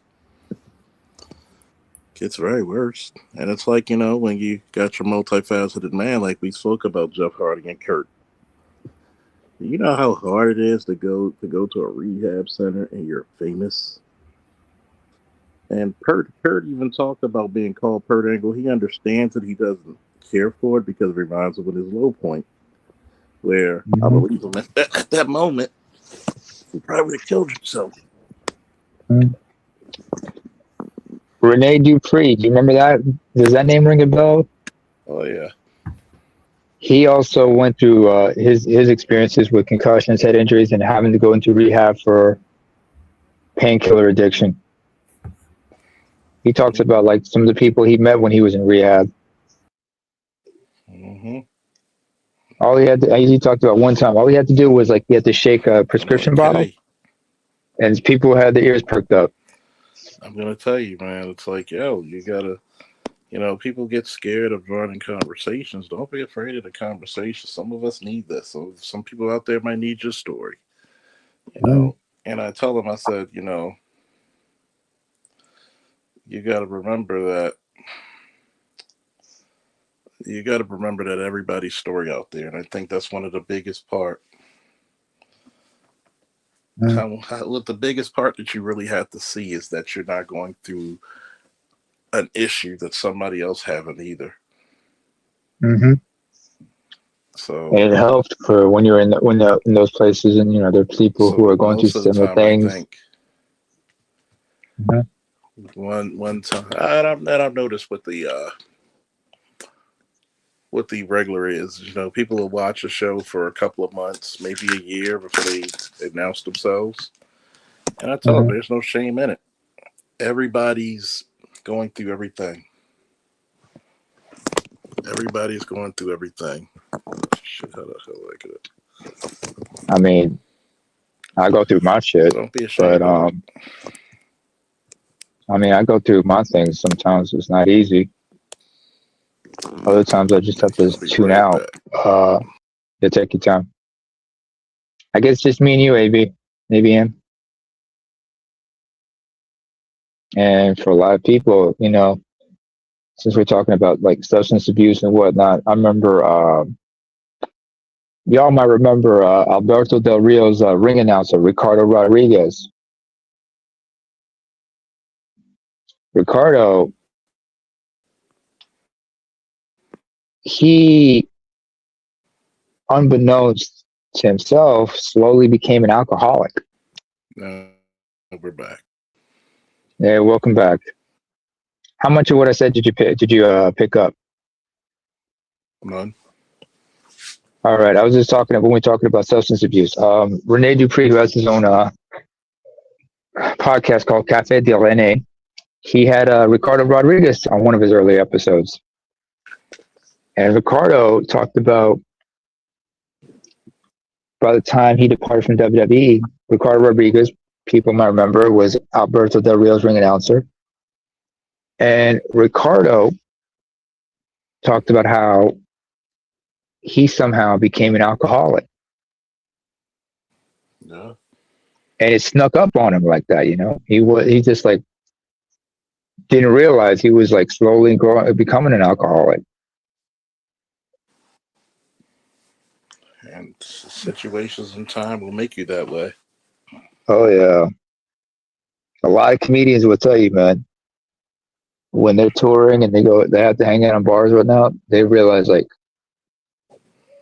either you're going to become an alcoholic or you're going to be an expert in alcohol in certain drinks.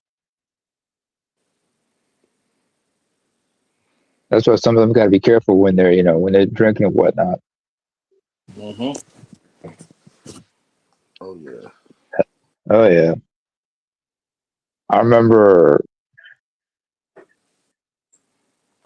Stone Cold on his podcast when he had Mark Henry on his podcast. They had a conversation a while back, and Mark will say, first of all, I don't drink alcohol. I don't smoke cigarettes. I may smoke an occasional cigar with the boys, but I don't mess with any of that. I don't do any controlled substances. And so Stone Cold looked at him and asked him, so how are you able to maintain yourself while on the road? Strip Mark clubs. Henry's answer was, "Yep." The minute he had strip clubs, Stone Cold was just chuckling, and to take the $1 million man's phrase, he said, "Every man's got his vice." Every man's got a vice. If you don't have a vice, you're a Every, weirdo. every man, well, no, every man has a vice. It's just whether or not they will partake in it or indulge in those vices. And some people have more than one vice. Like Namer. He loves BBWs. Mm. You know what I mean? BBWs. He likes the supers. You mean SSBBWs? Oh, yeah, the super dupers. Hey, Like, big girl. Hey, the big girls need love too. oh, Lord. Me and the floor. You got to reinforce your bid and shit. No, no, no, no. I don't know how they do it in Norway, but god damn. Now, if you like a big, Oh, wait. Hang on a second. This there's brother's quote right nothing here. wrong with big girls, so guess what? I'm joking. Yeah, Yeah. I know. I mean, I like thick girls, but I gotta be careful. I gotta understand, There's a limit. being 150. Yeah, there's limits. I mean, Now, there's a being, difference between yeah, having that's like 5'11" and 180, 200 pounds, and she healthy than a motherfucker. You know, uh-huh, that's that healthy weight. They call it down south. yeah. A motherfucker. Ooh, Lord, I look at that. mean, yeah. Oh, by the way, shout out to Bernonu. What he says here. Dang, I just got off the phone with a brother who told me about he's dealing with alcohol after losing a couple of family members and losing his marriage. Yeah. See, you never know when the show hits something home. And remember, I thought I was addicted to sugar. Like I had to cut sugar out for a while. I had Uh-huh. to, like hell, I just got from my primary care doctor how I lost Uh-huh. 20. She's like, how you lose 20 pounds, but you put a couple of centimeters on your arms? So this is genetics. I love it. Genetics, and you go in the gym working out, and not to mention you cut Yeah. back on the sugar. Hey, by the way, Hey, how do you maintain your blood sugar, man? What do you use to monitor your blood sugar? easy. Called food. It's No, called no. I mean because I know people who are type 1 as well as type 2 diabetics, and some of it's, them do have devices they have to use to monitor their blood sugar and shit. it's easy. Don't be diabetic. Mm. Well, I had a family member who was pre-diabetic, but fortunately they were able to turn it around. So thank God they're okay. It's like one thing about it, you should eat more fruits and vegetables. That Mm-hmm. calms a lot down right there. Like eat more fruits and vegetables. Eat a PB&J if necessary, but don't expose yourself too much to any ill-gotten shit. Okay, Mm-hmm. eat a I had PB&J. to stay away from marshmallows, for example. So, See, told you, big arrows. yeah. Oh, I mean the actual marshmallows, because I realized how sugary they were, how addicted they were. Just like I remember, I had to cut back on how much I like to eat, how much I like to consume brownies. See, nasty boy eating groceries. Now you That's gotta not what. It's not. girl get that booty meat. That booty Can Now, I think I be serious? Can you let me be oh serious? nigga, this channel is pretty serious, nigga. No, nigga.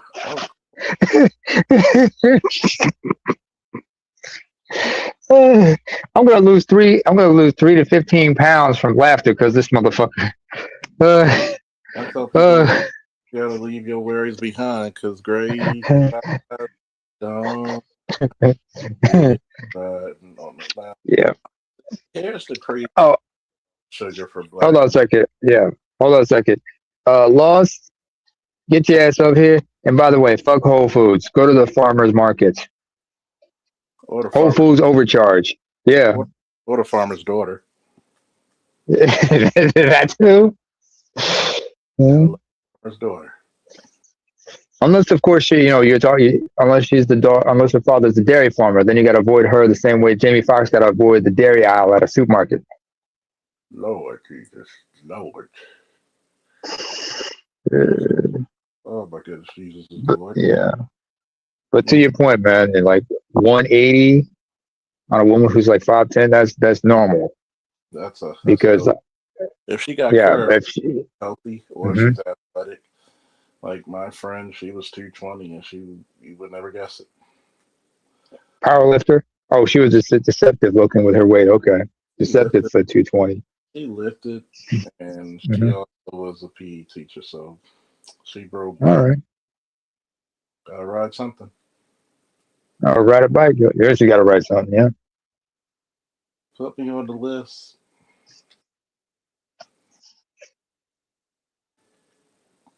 Like I said, like Patrice O'Neill. I remember he had somebody call in the show once, the Black Phillip show, because they had been discussing about Patrice liking big women himself. Even though he was like 6'4", 6'5", and at his heaviest, he was somewhere between 350 and 400 pounds.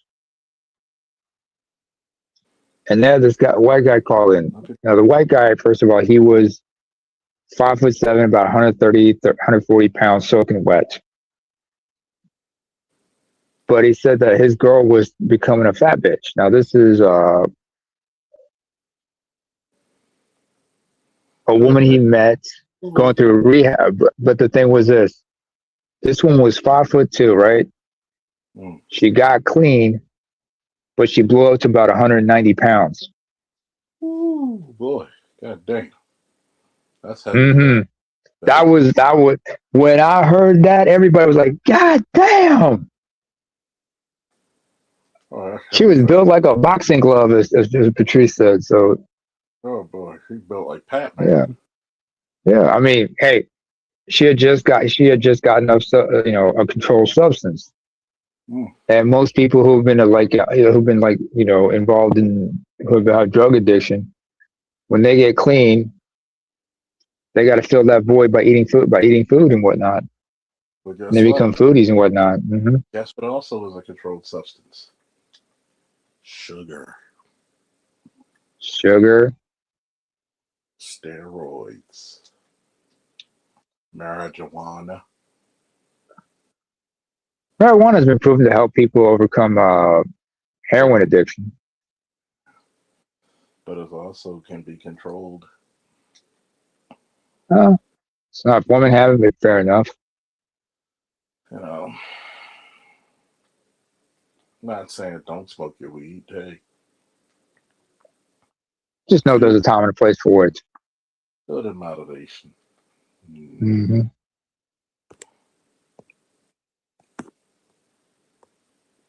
I mean, some of us don't smoke, but at least we keep an ashtray. We always have an ashtray at home. It's for guests. It's for guests, Ruski. For the guests. For the guests. Yeah, yeah. On the balcony. It's for guests. Mother Russia. You gotta get high.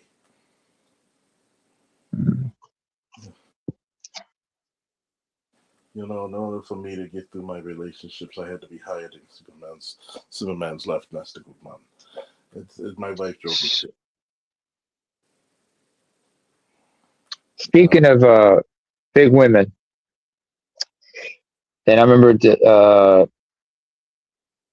Eddie Griffin told this joke. It was about his favorite champagne. It's by a man named Clouseau. And on the label is a picture of his wife. And when you see this woman, what she looked like, you realize why this motherfucker invented the drink. mm. All right. If I'm gonna fuck this bitch, I'm gonna need some bubbles for my troubles. Oh yes, you need the bubbles. I need something stiff just to keep me stiff. Yep. You don't like to fuck me. I think life's already doing a better job. Like, why don't I get the best of men? Because you're not looking like the best of women. I'm not Yeah, trying to shame you, shorty, but guess what? 5, 10, 15, 20 pounds may look good on you, off of you. I'd be like, mm, when I was training women and they said, I got better results with men. Oh, OMG, I wonder why. especially if she was top heavy Little bottom, or little, bottom heavy in certain cases. In certain in cases. some cases, she was little everything heavy. Oh yeah, she got that figure eight.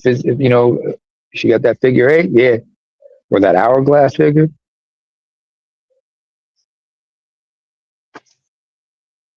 So you understand how Yeah, I can hear you now. It's Yeah. not like I don't against the guy's picks of the litter, but here's my Hmm. shit. I ain't gonna be taking no goddamn lips from no goddamn balloon either. I ain't taking it from the pretty Mm-mm. bitches. I'm taking it from the ugly bitches, skinny bitches, big bitches, in between bitches, bitches. Like shit. No lip, no tolerance for the lip. No tolerance for the lip. You Keep just them look good. at. Oh yeah, I'm like unless those lips are gonna be useful, don't be bumping your gums like that. Get to a lot of women. They get mad. Like, yo, well, I don't need no definition. Well, I don't need your soliloquy of 15 minutes explaining shit that's already don't need to be said either. And then Shorty be like, I call you back. I know you will. Anyway, Like, people ain't gonna be taking your lip to. Shit, a lot of y'all bitches probably gonna be single because your personality suck. That's the whole thing about it. and talk about shit that doesn't need to be talked about, or when you want to talk, it's either you're gonna be purposely vague or you're just gonna be throwing out a whole lot of unnecessary details. Yeah, and that's why a lot of that downloading on you shit gets old. That's why I tell you, you shouldn't waste your time listening to anybody's fucking bullshit. They're not gonna return the favor for you. I But hate those ones. I hate those one-sided relationships, man. let me download all the shit of my problems, okay? You got problems too. Good. Download or unload. Download. Yeah, that too. And unload and download because now you can't think of this shit any goddamn longer. You gotta offload your shit on somebody else. I'm like, dude, I got enough shit to deal with. But then when you need to offload shit, people ain't got time for you. No, yeah, been there.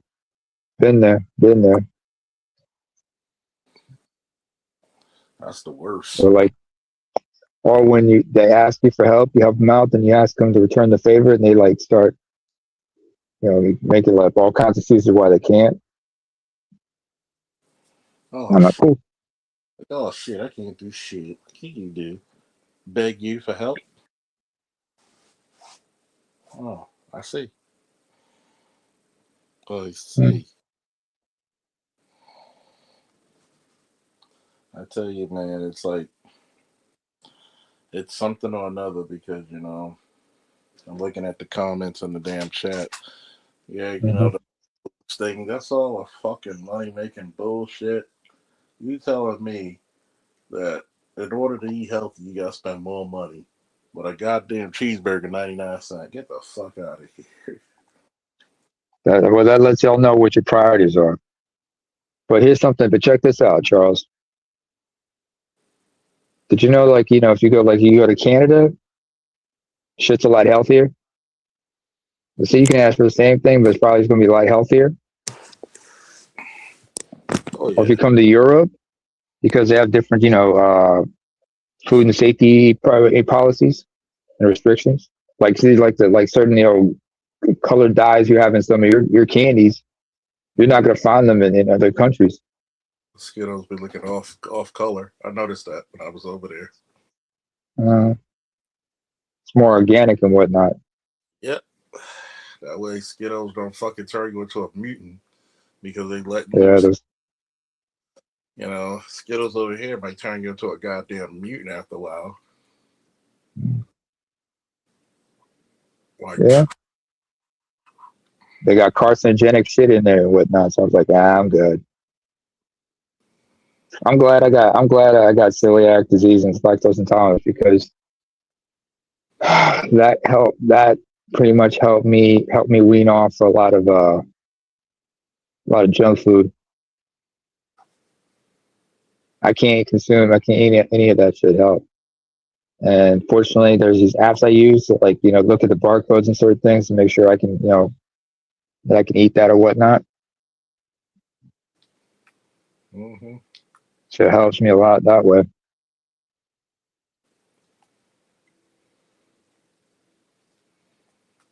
Oh, so how many people even bother to look at their genetics and see what they're allergic to, like food allergies and whatnot?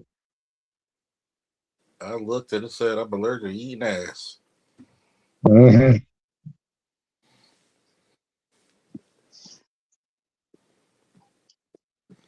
I tell people right now, some of you motherfuckers right now, all you gotta do, don't eat like a fat ass. Don't eat like a fat ass.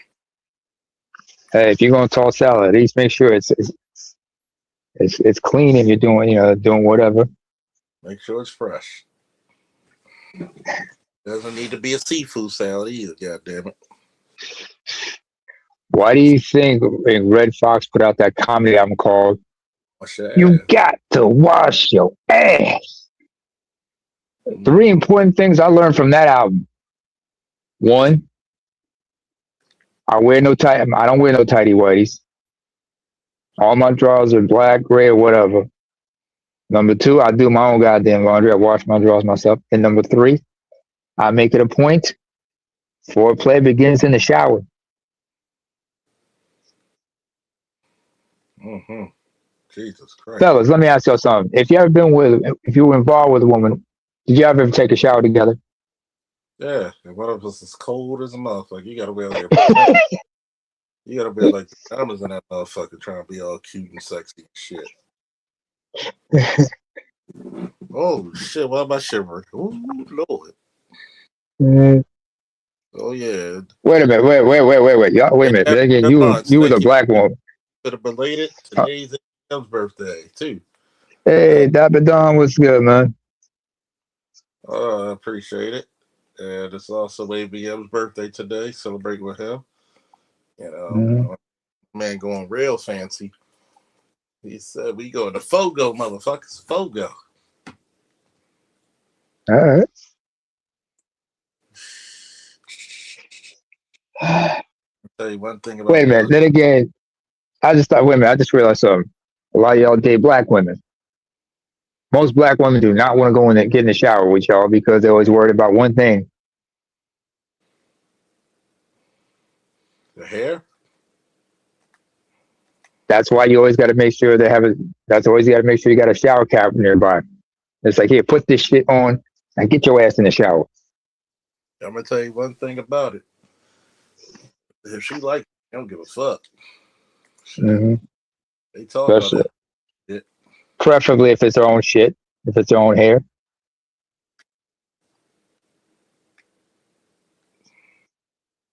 They talk all that good bullshit. Mm-hmm. Like, oh my god. Oh my god, I can't believe it. You got my hair wet. That ain't water, baby. That's definitely not water. Yeah. Free will was good, man.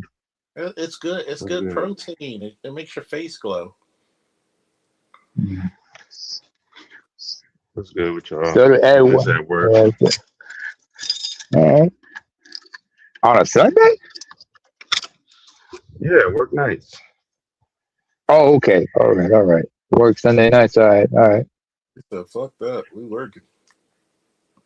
Yeah, we working. I'm in healthcare, so every day I'm in with Oh, it. okay. My bad. That explains it. But I seen your thread, Charles. So I had to, I'm gonna come up here and ask some questions. Yeah. Oh yeah. How you liking this season so far? Oh yeah, it's wonderful. And You enjoying it? I've seen oh, some people don't like it, like it. you don't listen to the people. Half those people can't read a book, so fuck them. But the Thrag giving ass whoopings out like Christmas presents. Yeah, yeah, they definitely they showing his aura. I mean, He yeah, putting belt to ass to everybody. he put belt to ass. Boots ass. The way he pimp slapped Mark, man, was not nice. Wow, bitch! Like, why did you bitch slap me? When a motherfucker bitch slapped so badly, you got to question your religious beliefs. Yeah, Like, damn, you ain't got to do all that. right. I love it. Like when That's he for sure. slapped the shit out of him, I was like, holy shit, Mop. Man, listen, sidestep Nolan, Oh, all that. when he knocked him to the planet, I was like, oh god. Yeah, That was out of the comic, so oh my god, he was a demon. Like, wow, y'all fuck after that, what I'm gonna do, like, Suds? Yeah, let's take our asses back there. Leave these motherfuckers alone. right. Yeah, Leave them where they at. we gonna have to bank this nigga, boy. God damn, we ain't got our whores. These whores ain't deep enough. Fuck this. If Thrag doing this to our asses, god damn. You know Right. you're a bad motherfucker if he ain't fighting. And you know They what? look. Oliver should have been aborted because that's the stupidest motherfucker known to man. Yeah. Well, I mean, we know why he was made, but I agree. He's kind of a waste of DNA. You know, no fucking way. They told you several times, don't challenge this motherfucker by yourself. Hell, What we does he made do?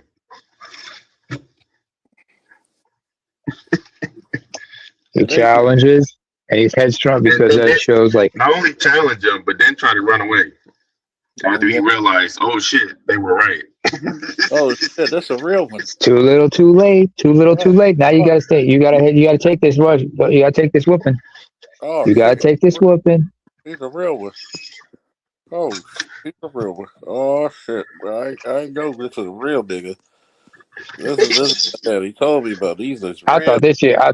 Oh, you thought this was shit was sweet. Come here.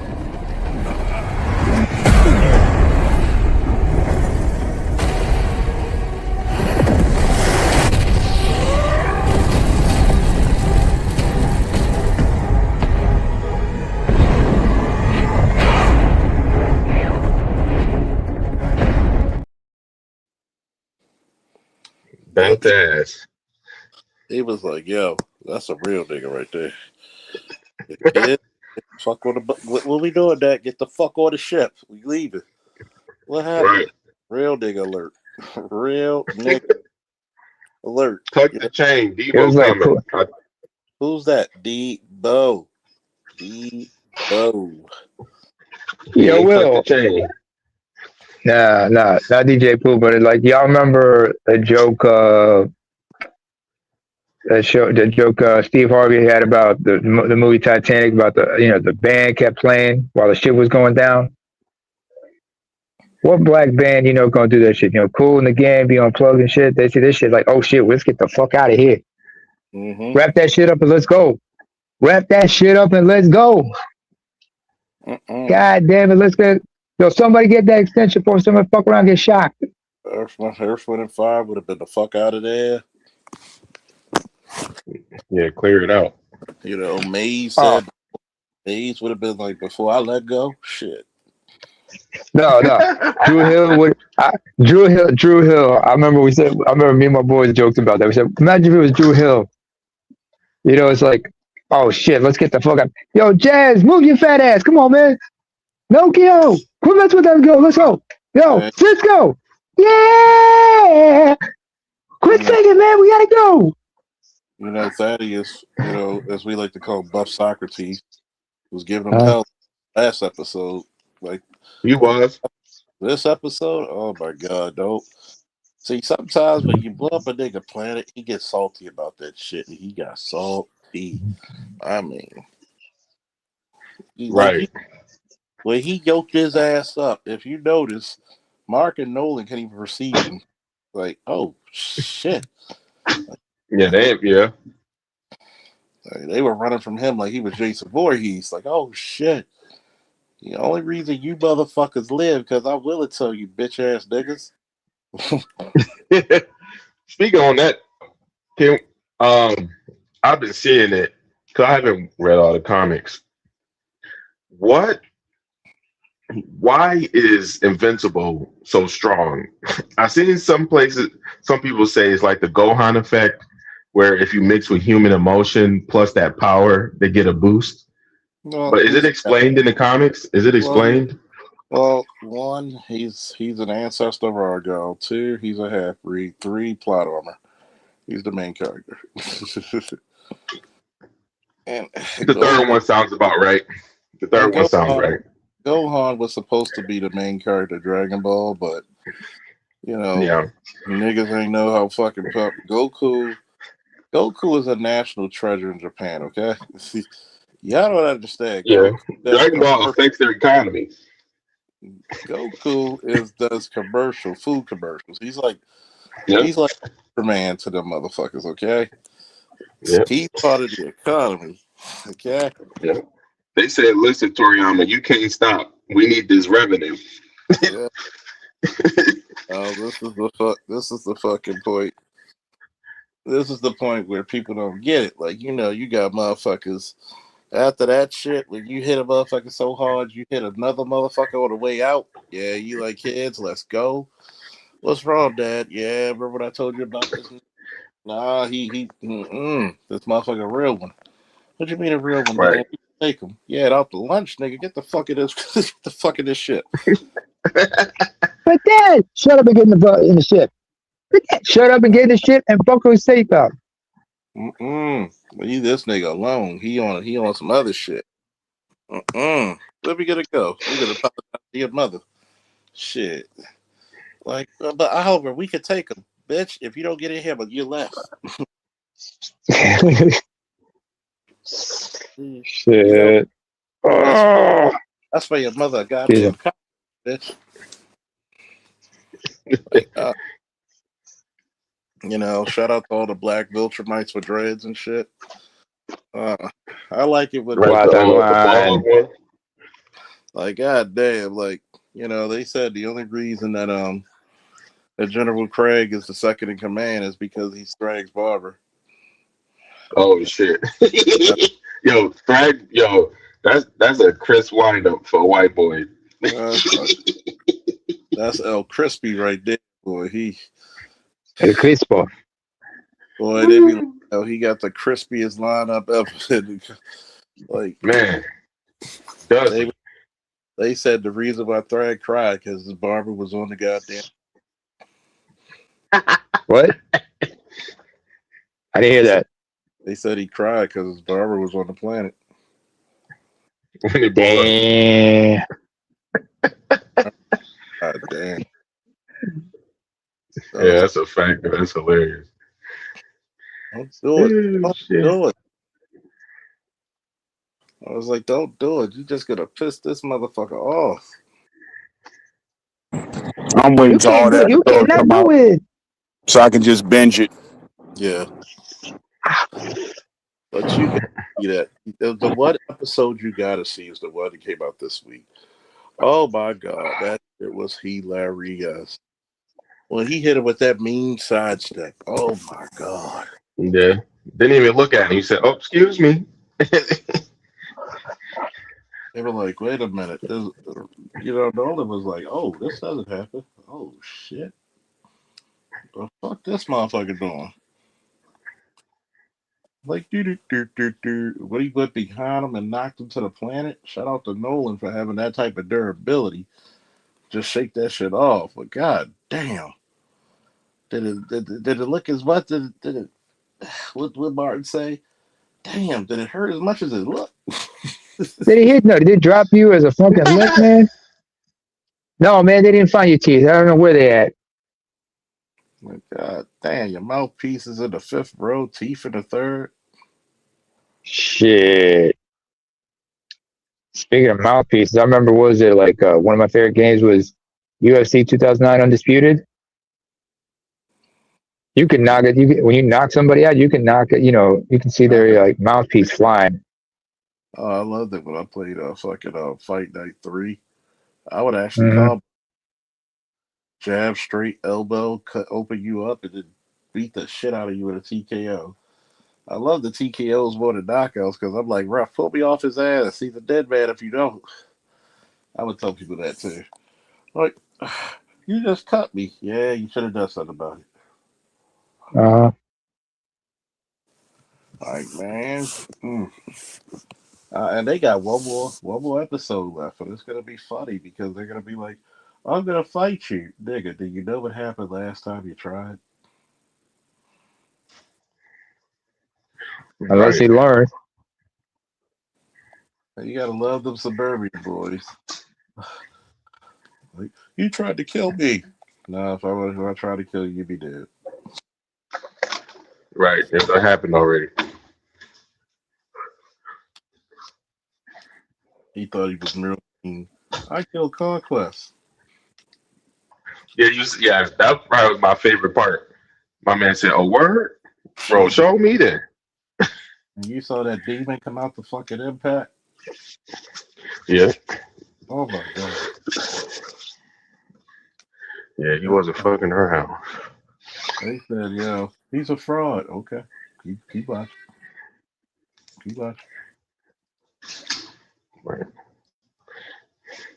And Conquest was gruesome. That's the crazy part. If Yeah. Conquest is worried about this man, and you see what Conquest did,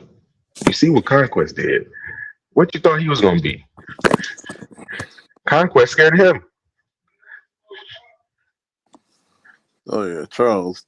You see Black Twitter trending Black Viltrumites art design quotes because of a Japanese woman fear black men in Japan. I heard that bullshit. And we should run with No, I didn't see that. it. I mean, we should run with it. I mean, ain't nobody trying to harm no flat back Japanese chick, okay? Man. See, the problem with it is that, you know, that's WrestleMania. No, I don't want to go to sleep yet. I said it. Man, WrestleMania ain't been good since what? Goddamn, wow. 2010? Wow. Shit. I'm gonna tell you, it's sad because pro wrestling is in a state of sadness, like mixed martial art. We need to build. Well, you can blame it on TKO because TKO is just meddling in and everything. We blame it on Triple H. Yeah. Yeah, blame it on Triple H. Blame it on Triple H, yes, and then also blame it on Dana White. But understand that, at the end of the day, who does the buck stop with? The management and TKO. TKO doesn't really get involved in that much. Triple H is a bad booker. Triple H ain't good at his job. There are certain things you'll never hear. You'll never hear Triple H is anybody's top 5 or top 10. No. He just happens to be there. Yeah. Ray, yeah. Whatever lead you need a refund. Hey, free. Hey, Will, let me ask something. Oh, no, he didn't. Superman smokes him. Easy. Yeah. Hey, Will, let me ask something. Did you or maybe Charles check out that podcast that Jey Uso did with Cameron and Mace? It's a work. Mm-hmm. Wait, what was it? That's what I thought. Oh, Mace and Cameron had Jey Uso on their show, and then shit went left. Yeah. Oh, I feel it was staged. They're trying to promote the WrestleMania stuff. Because then he went to Shannon Sharp's thing and talked about it like it was regular. Mm-hmm. Yeah, because with Shannon, but with Shannon, Shannon know how to talk to people. Killer was just like, but those who bought it, they were like, yo, it was just. That's what I thought. it had to be a work, you know, the way he grabbed him and did what he did, and like Killer just like Cameron just laying there, like nah. But if it was for real, I was like, dude, you don't do that. One thing I gotta understand about Samoans is like they're good people, and there's two things that are important to them. There's family and respect. And you get disrespectful, they're gonna put you aside. It's I don't even it's trying to get publicity. Mm. Yeah, it was. I know. I understand it for work. Clear. I understand it for work. I'm just saying if it was real. Oh, it would have been bad if it was real. Mm-hmm. Would have been a whole lot worse. Cameron's not the biggest dude in the world. Yeah, Right. not to He's mention 6 foot, man. Yeah. Hey, imagine how fucked up it would have been if it was Jacob out too, because Jacob would look at you like, nah, man, I ain't playing with you. Yeah. Since we're still on Jacob. Yeah, but Jacob did time before that. Him, also Umaga's son Zilla, who's in the business now. Both of them did time before, they both of them did time before, they got in. Were able to turn their lives around and shit. So Jake, I mean, there was a time where Jacob went to was it when he was in MLW, when he was like, when they had this part where he was fighting an opponent in the crowd, right? And one of the audience, and just to protect his opponent, he had to shove an audience member who tried to get involved. And that's when the crowd realized, yo, this dude's legit. Back up. Yep. I mean, yeah, so the only thing is wrong in pro wrestling now. Mm-hmm. It's like all the Samoans get to be black and say all this shit, but not the black guys.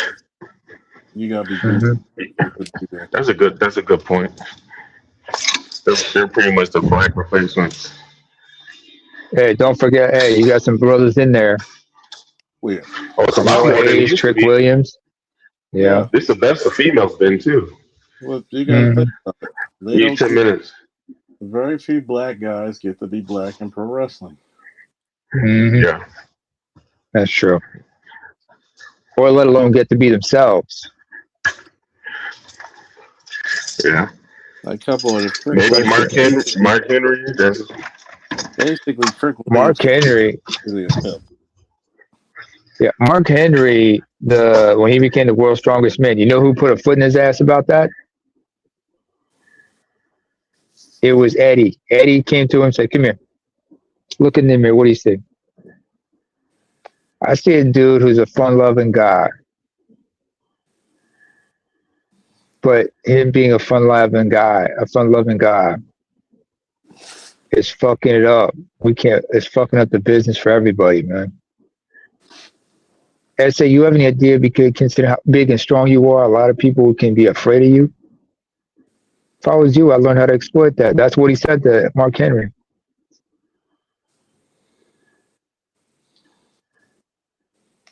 Yeah, R.I.P. Eddie convinced, Eddie's the one who convinced, Mark to go heel. And look where he went with that. Yeah. Ring psychology is important, man. Ring psychology, that's a lost art.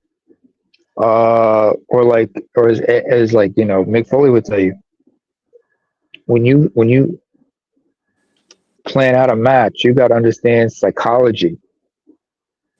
A certain move or a certain spot has to be there for a specific reason. Yeah, I think speaking to that, that's what because I didn't know when I learned why Stone Cold had left. That's what he said. He was like, "You want me to do this or lose a match? It got to be a reason. It got to be something to it. You can't just say, you know what, Stone Cold, you're just gonna lose tonight. Like, nah, that's not how that goes. If you want to elevate somebody, cool, but you got to build this up. You got to first off cash me out, and then on top of that, it got to be reasons. We got to create some narrative around this.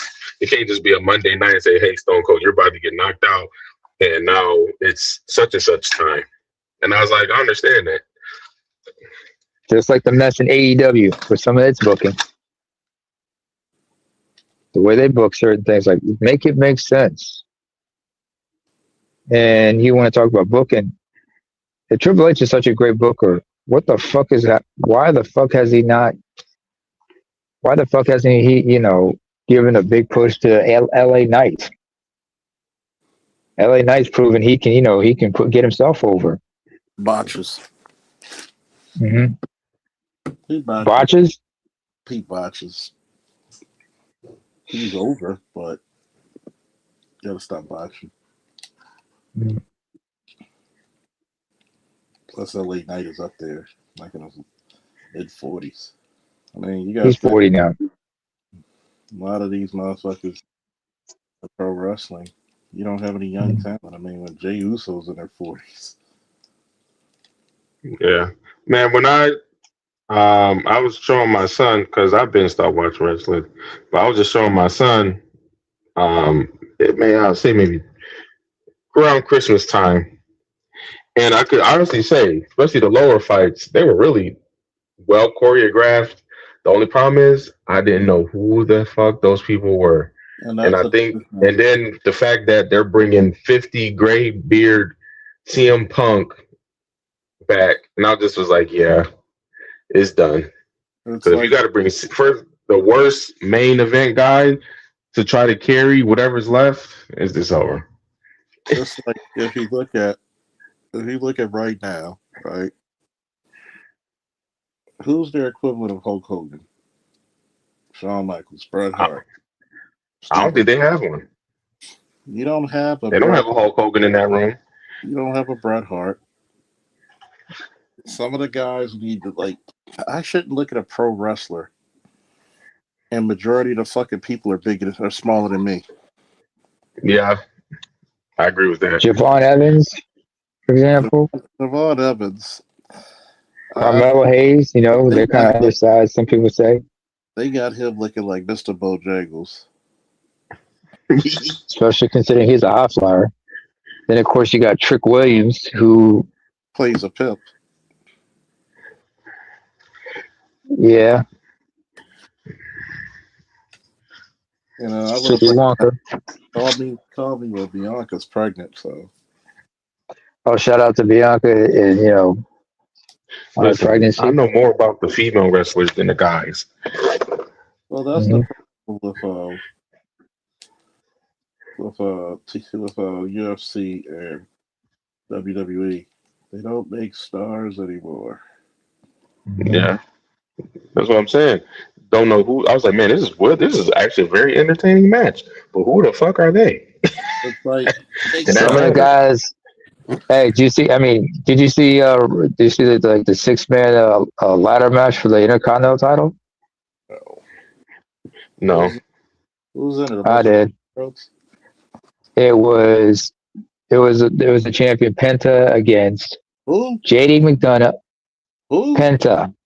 Who? He's a Mexican luchador. Who? Anyway, Penta. It was Rey Mysterio, Dragon Lee, Rusev, JD McDonough, and Javon Evans. Penta, regained the title, retained his title. But it was a lot of wild shit in that match, Like you saw West Coast pop. Yeah, with Rey Mysterio, there was like a West Coast pop. He lands on top of Rusev, who ended up falling on a ladder, breaking it in half. I mean, it's sad because there are no superstars. I mean, yeah, there's some of the making. I mean, some of those guys got some of these young cats. They got over at NXT, but they were able to make a good transition to the main roster. The biggest transition they have so far is Obi Fema. That's it, and that's why. Oh. That's the biggest one. Femi? Yeah. Oba. Because they're just making them like Nigerian Goldberg. The ruler. Then again, he could go actually. Oh, look and go. Because they gave him a couple of tests that apparently he passed. Mm. Yeah, but this guy, he paid his dues at NXT. He could go like he can go and everything. And that's the bad thing about wrestling now. This is the reason why NXT didn't exist. How did wrestlers get their talent? They traveled around. On the independent. But before NXT, there was FCW. Let's not forget that. Before that, it was Ohio Valley. Not even that. They traveled around the world. That's why guys Bret Hart, Chris Benoit, Chris Jericho, Steve Regal, all these guys can wrestle 5 different styles. Right, they can actually These guys here. There were territories back in the territory days, and a lot of them would also go overseas to Japan and Mexico for excursions.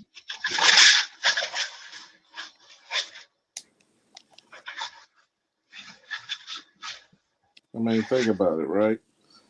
You get a ladder match. There's nobody. There's really like, how long can people do shit? Like, god damn, Rey Mysterio could go, but he's like 50, 51. Right. With a knee brace, with his left knee braced up. And it's like, dude, y'all not even giving us stars anymore. Oh. Yeah. Like I said earlier, the ones that we know of, I've seen more of the females than anyone else. And they don't, like you said, they don't make stars anymore. I'll give you credit, Charles, the multifaceted. There's no multifaceted wrestlers. No one has a special skill, a special criteria. Kurt Angle came, everyone was like, yo, he's won a gold medal. They use that. Machine. Right. There were so many things. There's no characters. There's no creativity. There's no niche. It's like, there's no good heels either. Insert this person here. Yeah. That's why I said ring psychology is a lost art, man. That's the problem. Yeah. That's the problem with the Performance Center.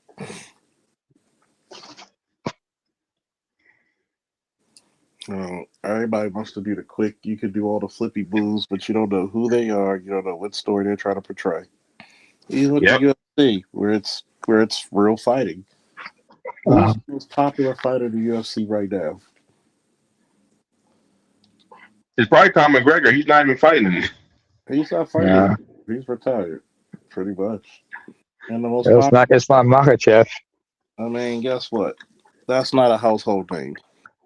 Yeah. Topuria's not a big name like that. Even though Ilya, probably is going to come back after dealing with all his legal issues. Nobody really big like in the Hamza Chimaev maybe, but not really. Oh. Yeah. You got to look at it. These guys can't make stars anymore. Nope. Star quality is important, but and that's the main thing. If they could find, I'm not saying get 1-to-1, but if they could find an Undertaker wasn't doing flips and all that, but if you can find that person, it will set the world ablaze because everyone is starved for that now. It's great that hire some athletes. Like I said, I think it's a good thing. A lot of it is the pool of women is much bigger, and they actually do have some skill and commitment. But there's no Rocks, there's no Hogans, there's no Triple H, there's no Mick Foley's. There's no Foley's. If they could find a Mick Foley, if they could just find someone that knows how to take punishment, and then they found someone like that's just weird and different, like an Undertaker, they could just carry because the base is so starved for that. I mean, here's the problem. Creativity is dead. I think they're a little too interactive with the wrestlers. You should separate the Yeah, game a bit more. Um, it's how can I say it? It takes the mysteriousness out of it. Like you don't know how to tell a story because it's like hip hop. Hip hop, like how are you gonna tell me a story in the ring, but you can't tell a story in your music? Why should we like this person? When Stone Cold right, came with the Austin 316, that was clever. right. And I'll say this about women's wrestling. Not any of these women today can hold a fucking candle to Bull Mikado or Medusa. They just can't. Yeah, in terms of the aura and stuff, or shoot, China. Even the move set, the shit looks. They got better, but they can't match Medusa or Bull Mikado. Go look at the matches. Wrestling exposed itself, and that's what killed the business ultimately. Exactly. Yeah, I mean, you said it. The mystique. The mystique is gone. But you know how you fix that?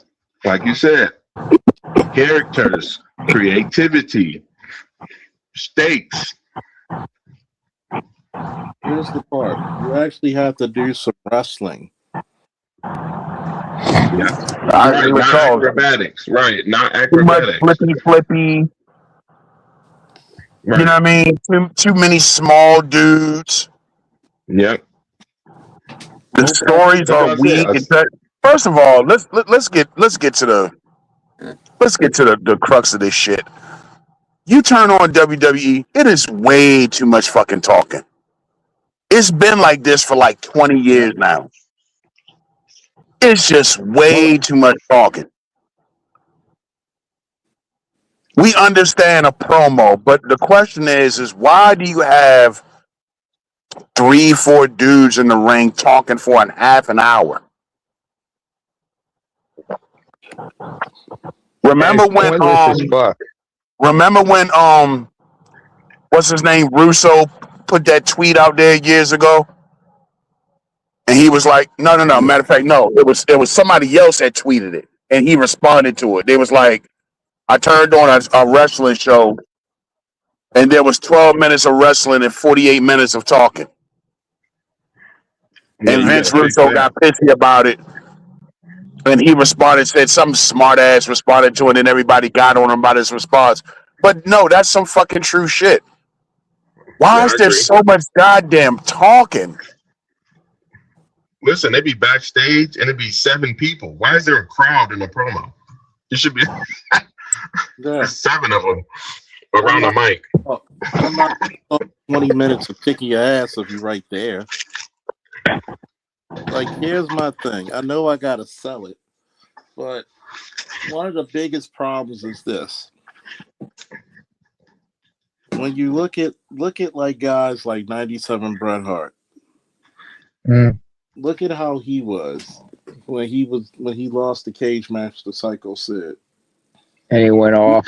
You couldn't tell if that was a work or it was a shoot. And people used to say, "Well, he didn't have the mic skills." I said, "97, he was immaculate." Look at Flair when he went against Sting or Dusty Rhodes. When they, like you said, when they jumped him in the goddamn parking lot, you couldn't tell that was real or it was fake. See, the problem with it is that everybody's got to be so fucking interactive. Like, how can I say it? You wanna see the theater, but you don't need to. You need to see the movies, but you don't need to know all the special effects. Yeah, Mm-hmm. And once you learn all the special effects, it doesn't make it so special anymore. No. Now it's like, for example, it's like somebody on Netflix, wink, wink, nod, nod, talking about the Manosphere, but the only people they can talk about is Fresh and Fit and Sneeko. And proving that they right. were just there for some straw manning bullshit in the process. and destroy credibility of their own shit. And then you got like people like FD Signifier. Okay, this is the part where it actually meshes. Hey FD, have a conversation with people. You get embarrassed each time you come up there. I'm going to do this for Kevin Samuels, like ABM said a couple of weeks ago. Kevin Samuels been out all these years, and not one of you came up to his panel when he was alive. You some cowardly bitches. Not one. Not one. Same fucking shit. Now you want to be trying to address the fucking panty waivers. Well, I'm talking to a couple of people. Like, no, like here's my shit, right? You know, when they talk about Rob Explains or Comics Explains talking to him, well, yeah, I would suggest the guy. I would think he would talk to a guy like them. They're cut from the same cloth. They're cut from the same goddamn cloth. That's why. I'm not saying I don't like Rob's content, but they're cut from the same cloth. He's not the blackest guy in the world, typically. Wink, wink, nod, nod. Quote unquote. So, of course, I'm going to listen to some FD shit. FD is like built and thinks the same way. They're not into the typical black masculinity shit. Can it be multifaceted? It depends. I guess it could be, but here's the problem. When you can't accept anybody else's way of masculinity and yours is the end all be all, you're gonna look a little phony.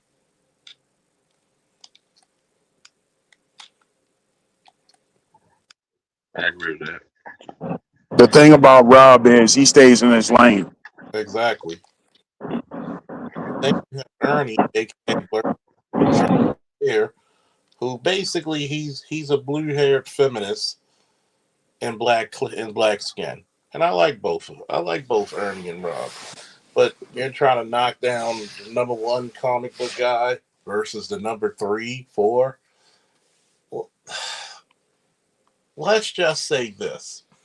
There are some characters people know in comic book history that were not big sellers. Iron Man was not a household name until the movies. He was a C-level character at best. His comic did not sell until the movies. Let's just get that straight. I got Demon in a Bottle in my fucking collection right now, my niggas. That's probably the most famous Iron Man cover ever. Now, you got to think about a lot of this shit, right? Do you know who actually had one of the biggest selling comic books 10 years ago? Above the Avengers, above Superman, above Batman? Aquaman had one of the best runs. If you look at wow. I wouldn't have guessed that. Book. But people want to say, oh, it's cool. You got Iron Man. He leads the Avengers. Ain't no goddamn body trusting no goddamn Iron Man to lead no goddamn Avengers over no goddamn Captain America. He may finance it, but nobody trusts his leadership because he's what? He's a battling alcoholic and narcissist. Yeah. Yeah. Ain't nobody disrespecting and putting him. As a matter of fact, when he did lead the Avengers, what the fuck happened? You had Dark for that. When he had the Mighty Avengers, he had Dark Reign. When Norman Osborn became the head of S.H.I.E.L.D. and turned it into Hammer. Because he fucked up that badly. What happened when he was the director of S.H.I.E.L.D.? He had to talk to Thor because he cloned Thor, and the clone ended up killing one of their good friends. Mm-hmm. Thor had to show him who's boss. Like, you're just a 10 man in a suit, and I'm the god of thunder. How's that going to add up? Tony Stark's proved that his leadership skill was lacking. He was just that incompetent. He's an inventor, but he's not a leader because he's a financier, but he doesn't have the skills as a leader. nor the temperament.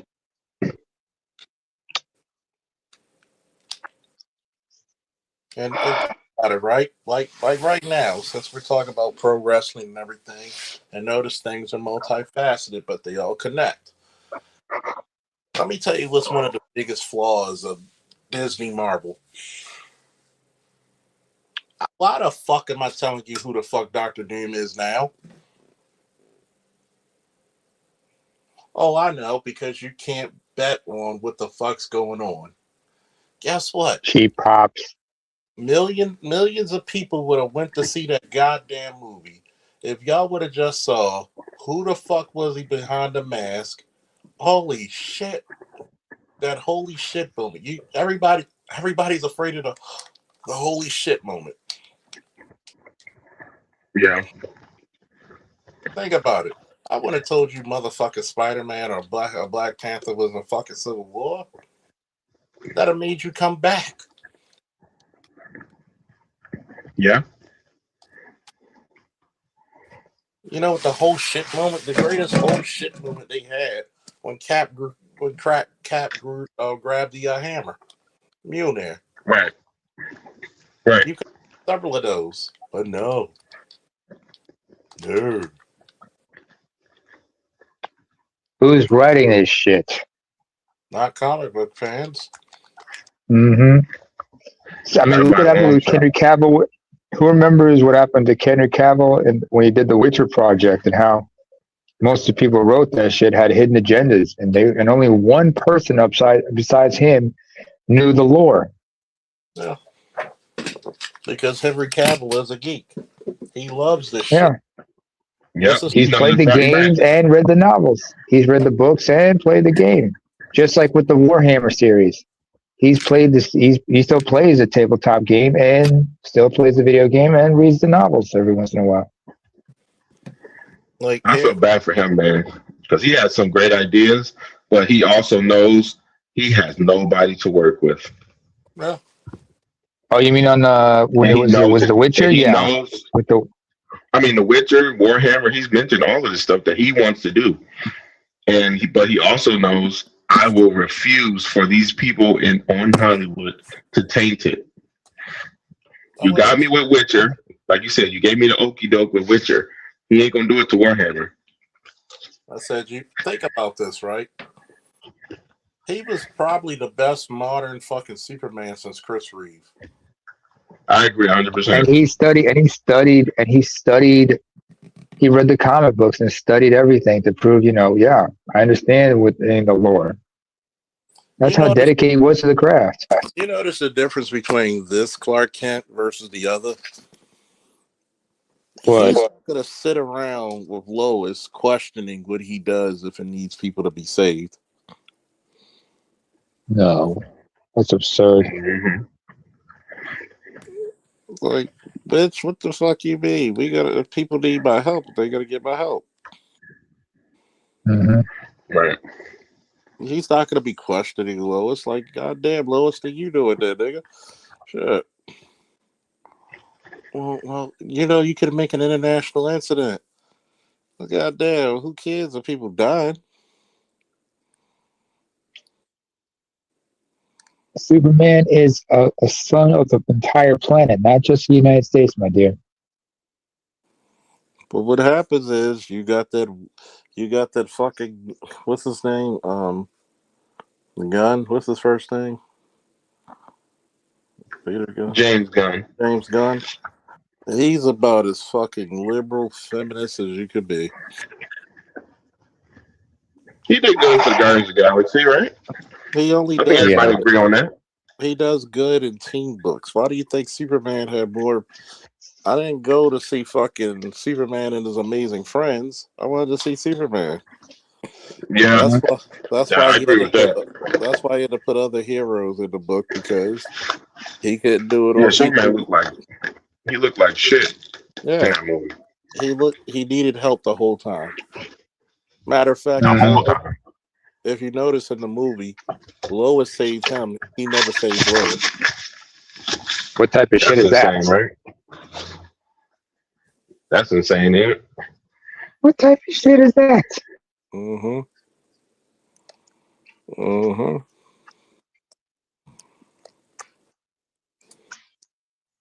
You go up, and now you're saying like, "Oh, wait a minute." But I bet you, look at what's going on in whatchamacallit, because James Gunn's wife is in Peacemaker, right? Is she? No, I didn't know. Yeah, the I didn't know blonde. that. Oh yeah, that's true. Yeah, you're right. You're right. And the whole season 2 was about him simping after his wife. Yeah. I gotta make sure you feel special because you're with that big muscular John Cena, and I don't want you to feel a certain way about me. What? Sad. Sad, You man. tell, I did hear about that. you telling me this whole goddamn time we could have had Zack Snyder, who gave you a masterpiece with the fucking Man of Steel was a fucking masterpiece. Yeah. You saw the Snyder cut, and you like, wow, we got robbed of this shit. Yeah. You know, Come you on, know man. what? Watching Manhunter. What a reveal that would have been. Yo, What a reveal think that would about have this. been. To your point. Think to your what y'all talking about. Great movies getting fucked over because of because executives. Oliver Stone, when he did The Kingdom of Heaven, and Fox was telling him they needed to snip out this, that, and the third. Yeah. That's why the movie initially flopped because they trimmed out all the best scenes, and now which took out which destroyed the story he was trying to tell. It Yep. wasn't until he released it wasn't until he was able to release the unedited version on DVD, then it became a huge success. Because all the Sad, man. scenes, when you saw the scenes, it made sense, the story and everything. Yeah. I mean, that's the art of storytelling. That's what filmmaking is about. That's storytelling. And sometimes it's like, executives need to let the artist let the director direct. Let the producers do what they got to do. Just because you're the backer doesn't mean you have the final say on the final product. I mean, you gotta look at it like this, man. When you fuck around and you want to get a good story across, all stories are not for everybody.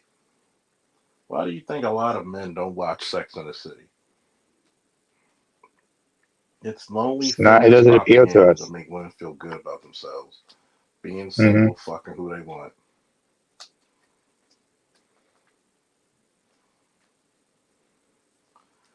It's basically what it is, right?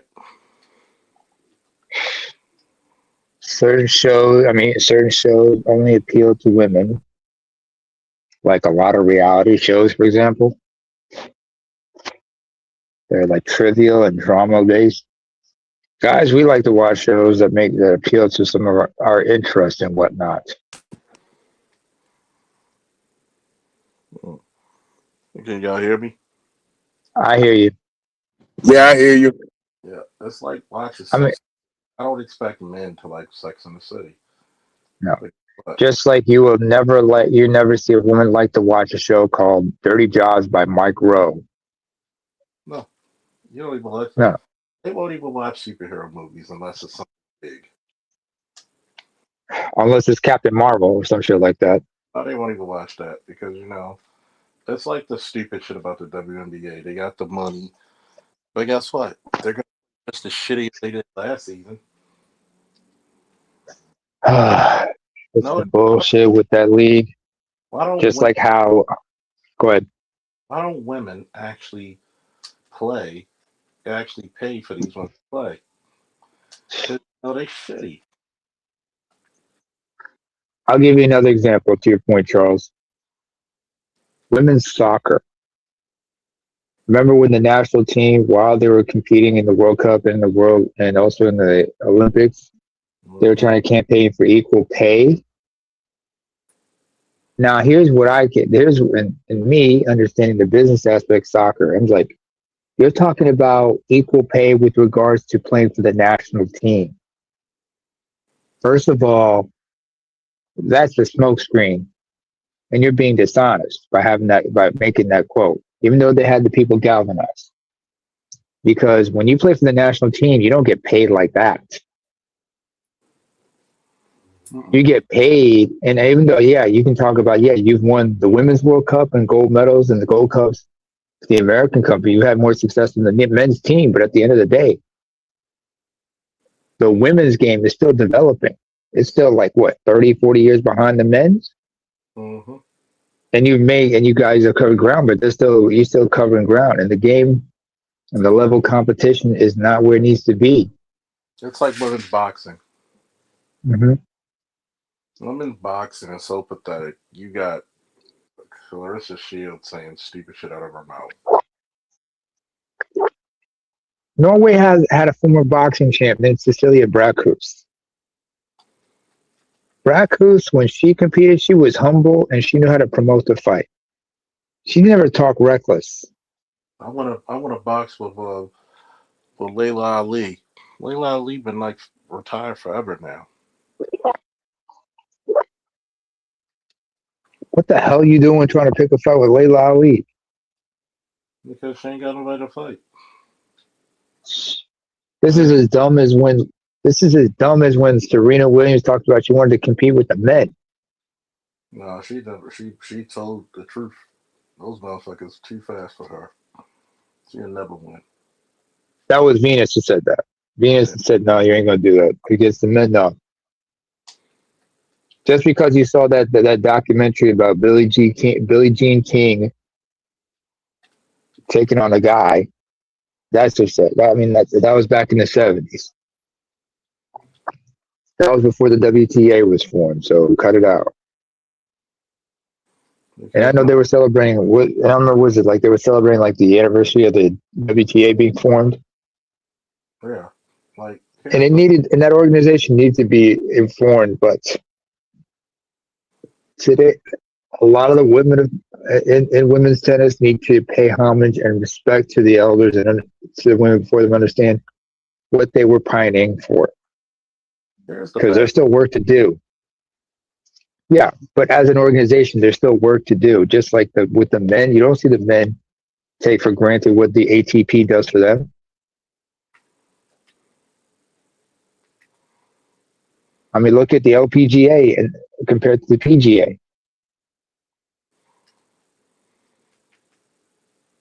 The athletes in those organizations are they're not brash, obnoxious. Here's They the compete, here's the bad part, right? right? Women's boxing is so shallow when it comes to competition. You talk about she's gonna fight the men. There's gonna come a That's time. absurd. There's gonna come a time where one of the men gonna be like, okay, come on, and who's gonna back up? Definitely the woman who was talking shit. Unless she's foolhardy enough to get in the ring. And don't think you can just get out of a fight like Dylan Dennis did. We had to fight. We fought. What's his name? Logan Paul. Dude, you talk all this shit. Now you're trying to get out of the fight. No, get in this fight. No, get in there and fight him. And it turns out he couldn't fight. He couldn't box. Try to turn this into a jiu-jitsu fight. And he ultimately had to get disqualified. Yeah. And women's boxing. First of all, how much are you? What are women doing? What are the women who are currently competing in boxing doing? It's like this. If you look at Clarissa Shields' game, right? She's a great boxer Mm-hmm. for women. Mm-hmm. She does a lot of wild hooking. She does. Yeah. She doesn't understand sweet science like that. And not to mention, there's more women would rather compete in MMA than in boxing. Because there's more money. Huh? Yeah, for him, comparatively, yeah.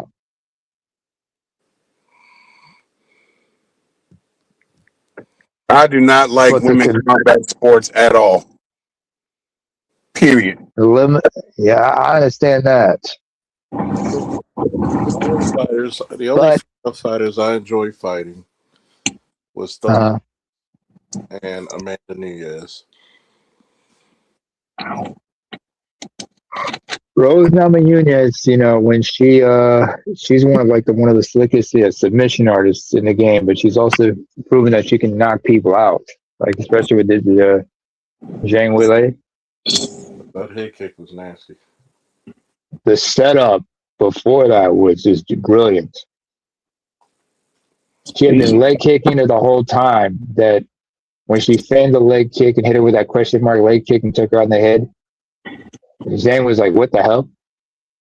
She thought she was going to. She backed up her feet to avoid a leg kick, only leave her head open, and boom, she got conditioned like that the whole night, just like how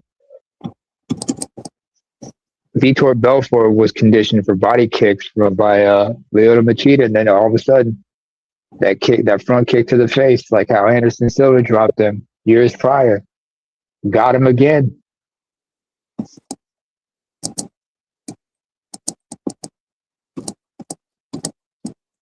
Women's MMA, then again, you got a lot of women competing coming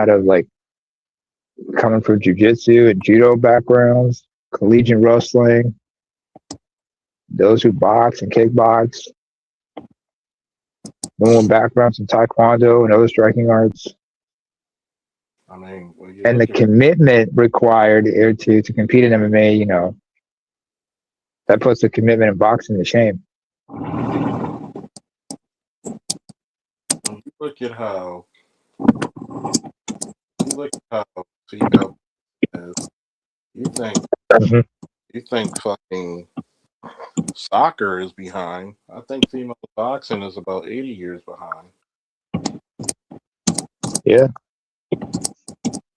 Especially considering the women's how their techniques and whatnot is still improving. I mean, attitude. Look at the WNBA. They don't want to lower the rim. They don't want to lower the rim to give more dunks. But you're going to complain you don't have as much power as the guys do. First of all, the Women's Association, the Women's Players Association doesn't have a lot of stroke like they think they do. Not to mention, they're being funded by the NBA. And whoever is the commissioner right now,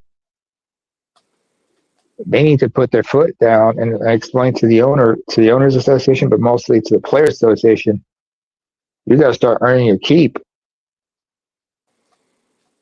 You guys might have to learn, since you guys are always on the gram and everything. Y'all better start promoting your teams and whatnot, promoting the league.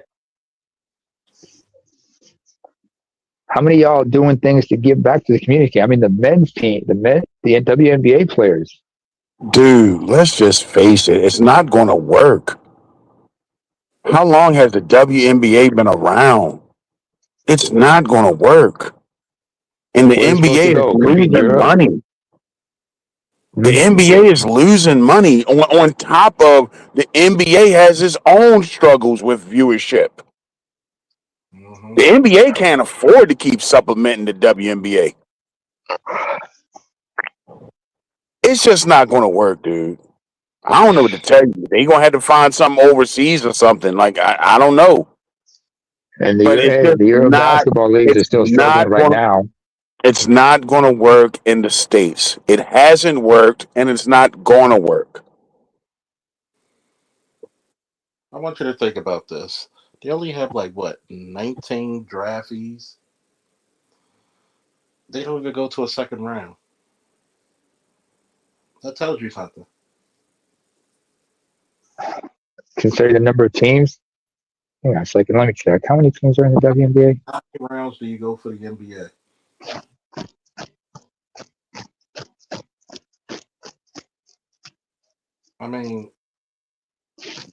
All this equality shit is nerve. Like the WWE with all these female belts. You don't have enough females on your roster to make the belts any fucking different. AEW does it worse. You got a belt for this, belt for that. You got the women's Royal Rumble. Nobody gives a shit about that. It's a lot of this stuff is because people are paying attention to shitty product. Shitty product. That's all we getting is a bunch of shit product. It's oversaturation. Mm-hmm. It's like let's have a ladies division in wrestling when you know the shit don't sell. It's just like, okay, let's give the men something to look at. Let's give the men a reason to look at some cheeks. It's like, Mm-hmm. okay, I get it, but I mean, really, is it necessary? Do you really need it? Does it really draw? I mean, because that's what everybody say, right? Oh, well, you're not in WrestleMania because you don't draw, right? Well, what fucking woman wrestler is a draw? You tried this shit with Ronda Rousey, it still didn't work. There's a reason why Vince got rid of the women in the first place. Mm-hmm. Oh. For most of the women. I mean, every now and then you'll get your Sable, your Oh, Stacy that's a bad Keibler. You know what example. I'm saying? Like you know what I mean? Like every now Yeah. and then you'll The get eye lightning and candy. fire, You but get look what happened with Sable the moment you put her in the ring. Like she lost all her thunder. yeah. She's Look what not. happened with China when they made China a wrestler. China was way more popular when she was just a goon, Yeah. a big diesel bitch that she would, get a cheap shot in every now and then. People liked her better then. When you try to put makeup on her and put her in the fucking ring, that's when people. I mean, she lost her energy. Yeah. I mean, you got to think about it. Like I said, go watch Alondra Blaze, aka Medusa. Go watch Bull Nakano, and you telling me all the shit that they do now? Hey, I remember seeing like what happened to Medusa when she returned to WCW after a stunt at WWE. Go watch One thing Sherry WWE, Martel. Sherry Martel, I mean, but So here's one. Hold on. Here's one thing that WWE did right with her that WCW refused to do when they had their women's division. At least they put the belt on her eventually until they shut that shit down. You have, and plus, in case of WCW, I mean, you have working relationships with New Japan. You could have brought other talents from Japan to compete with her, ones who were legit. And when you did, they could have had some great, rivalries, and the belt could have been competed well. But no, you just did this, that, and the third because you were chasing cheap pops and because you were too focused on one thing, and that was beating WWE in the ratings wars. Meanwhile, the whole product is stuff because you gave a lot of guys creative control and favored nation deals, and others decided to just make the jump to WWE. Not to mention you had glass ceilings for certain people, which is why a lot of people went to WWE, and there they were able to get over. I mean, it's sad because when you look at female Mismanagement, the talent and shit. Yeah. when you look at female sports, some I don't have a problem with, but all it is we want to get earned paid the same way as them, but you don't make any. Well, you don't put in the same work. All right. What's this equal pay you want? You got to earn your keep, bitch. You don't bring in the same revenue. I don't even know why we got to have this conversation. Or same, hell, you don't have the same appeal. And Same thing with it's women. kind of insulting, honestly. Yeah. Like if I'm a man in the NBA and I'm hearing some chick in the WNBA talking about, yeah, we deserve to get paid like the men. I'm like, bitch says who?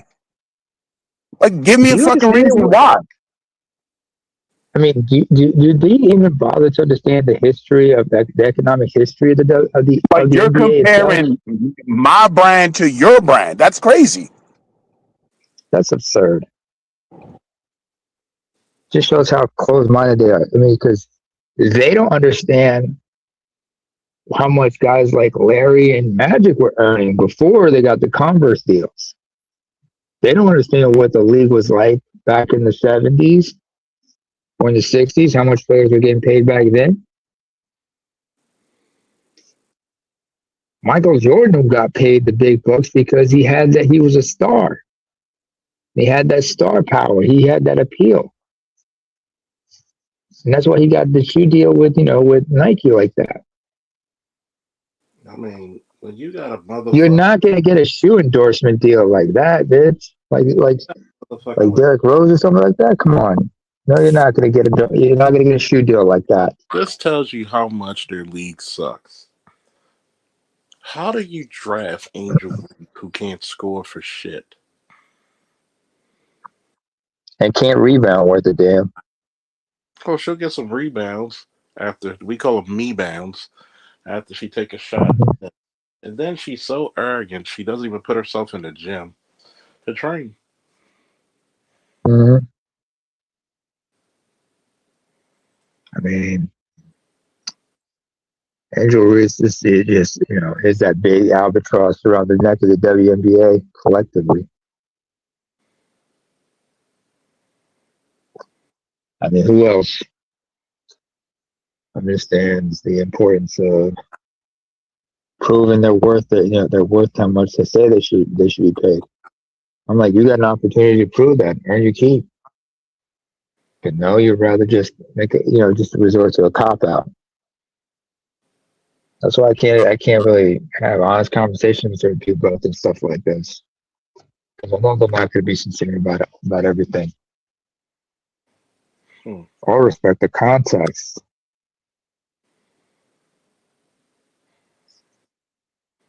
All they see is what they see, and all they hear is what they want to hear.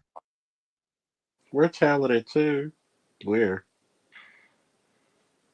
How are like you talented? think about it. You almost got fucking Caitlin Clark injury, career injuring fucking issues, and that was the biggest fucking shot that you had for Buddy. Now we want to see what are you all going to talk about.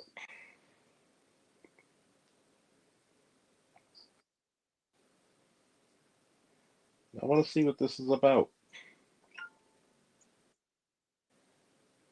What are you really made out of? because if you get there should have been a fucking stress. If you giving me the same bullshit we got for this pay, we out. So to tell these bitches they can't play for shit. You hemorrhaging off the men.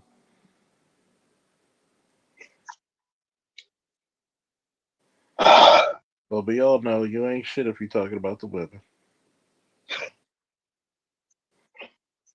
As far as Angel Reese goes, somebody should have put that foot in their ass. But hopefully, you're thinking that she won't get a foot in their ass, courtesy of Loeb. I couldn't stay in the U.S., so I book a flight to Russia and fucked around and found out how things work in Russia. That heifer will get a foot in her ass to straighten her out. Mm-hmm. Too busy trying to be the Mega the Stallion of WNBA.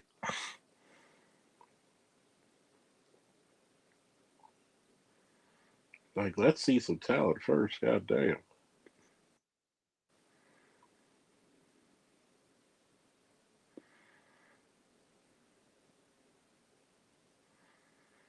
Nobody talks about that.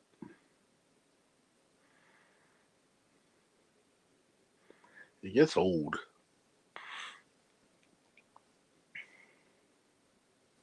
On some decrepit shit. Old. Now that you got your money, the NBA should have said, "Okay, we cut ties now. You on your own, like Patty LaBelle and Michael McDonald."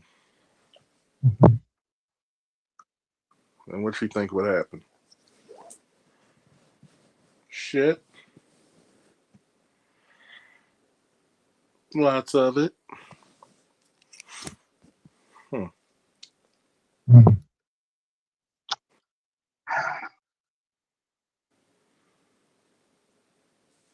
What's behind door number 2? Like what happened? You suck.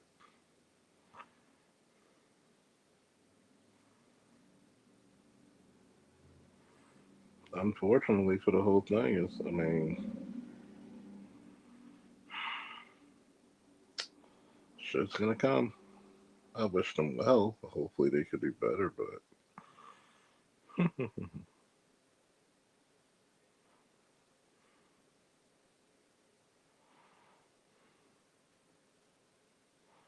hmm. All right, gonna shut it down. Till next time, fellas. Bye-bye. All right.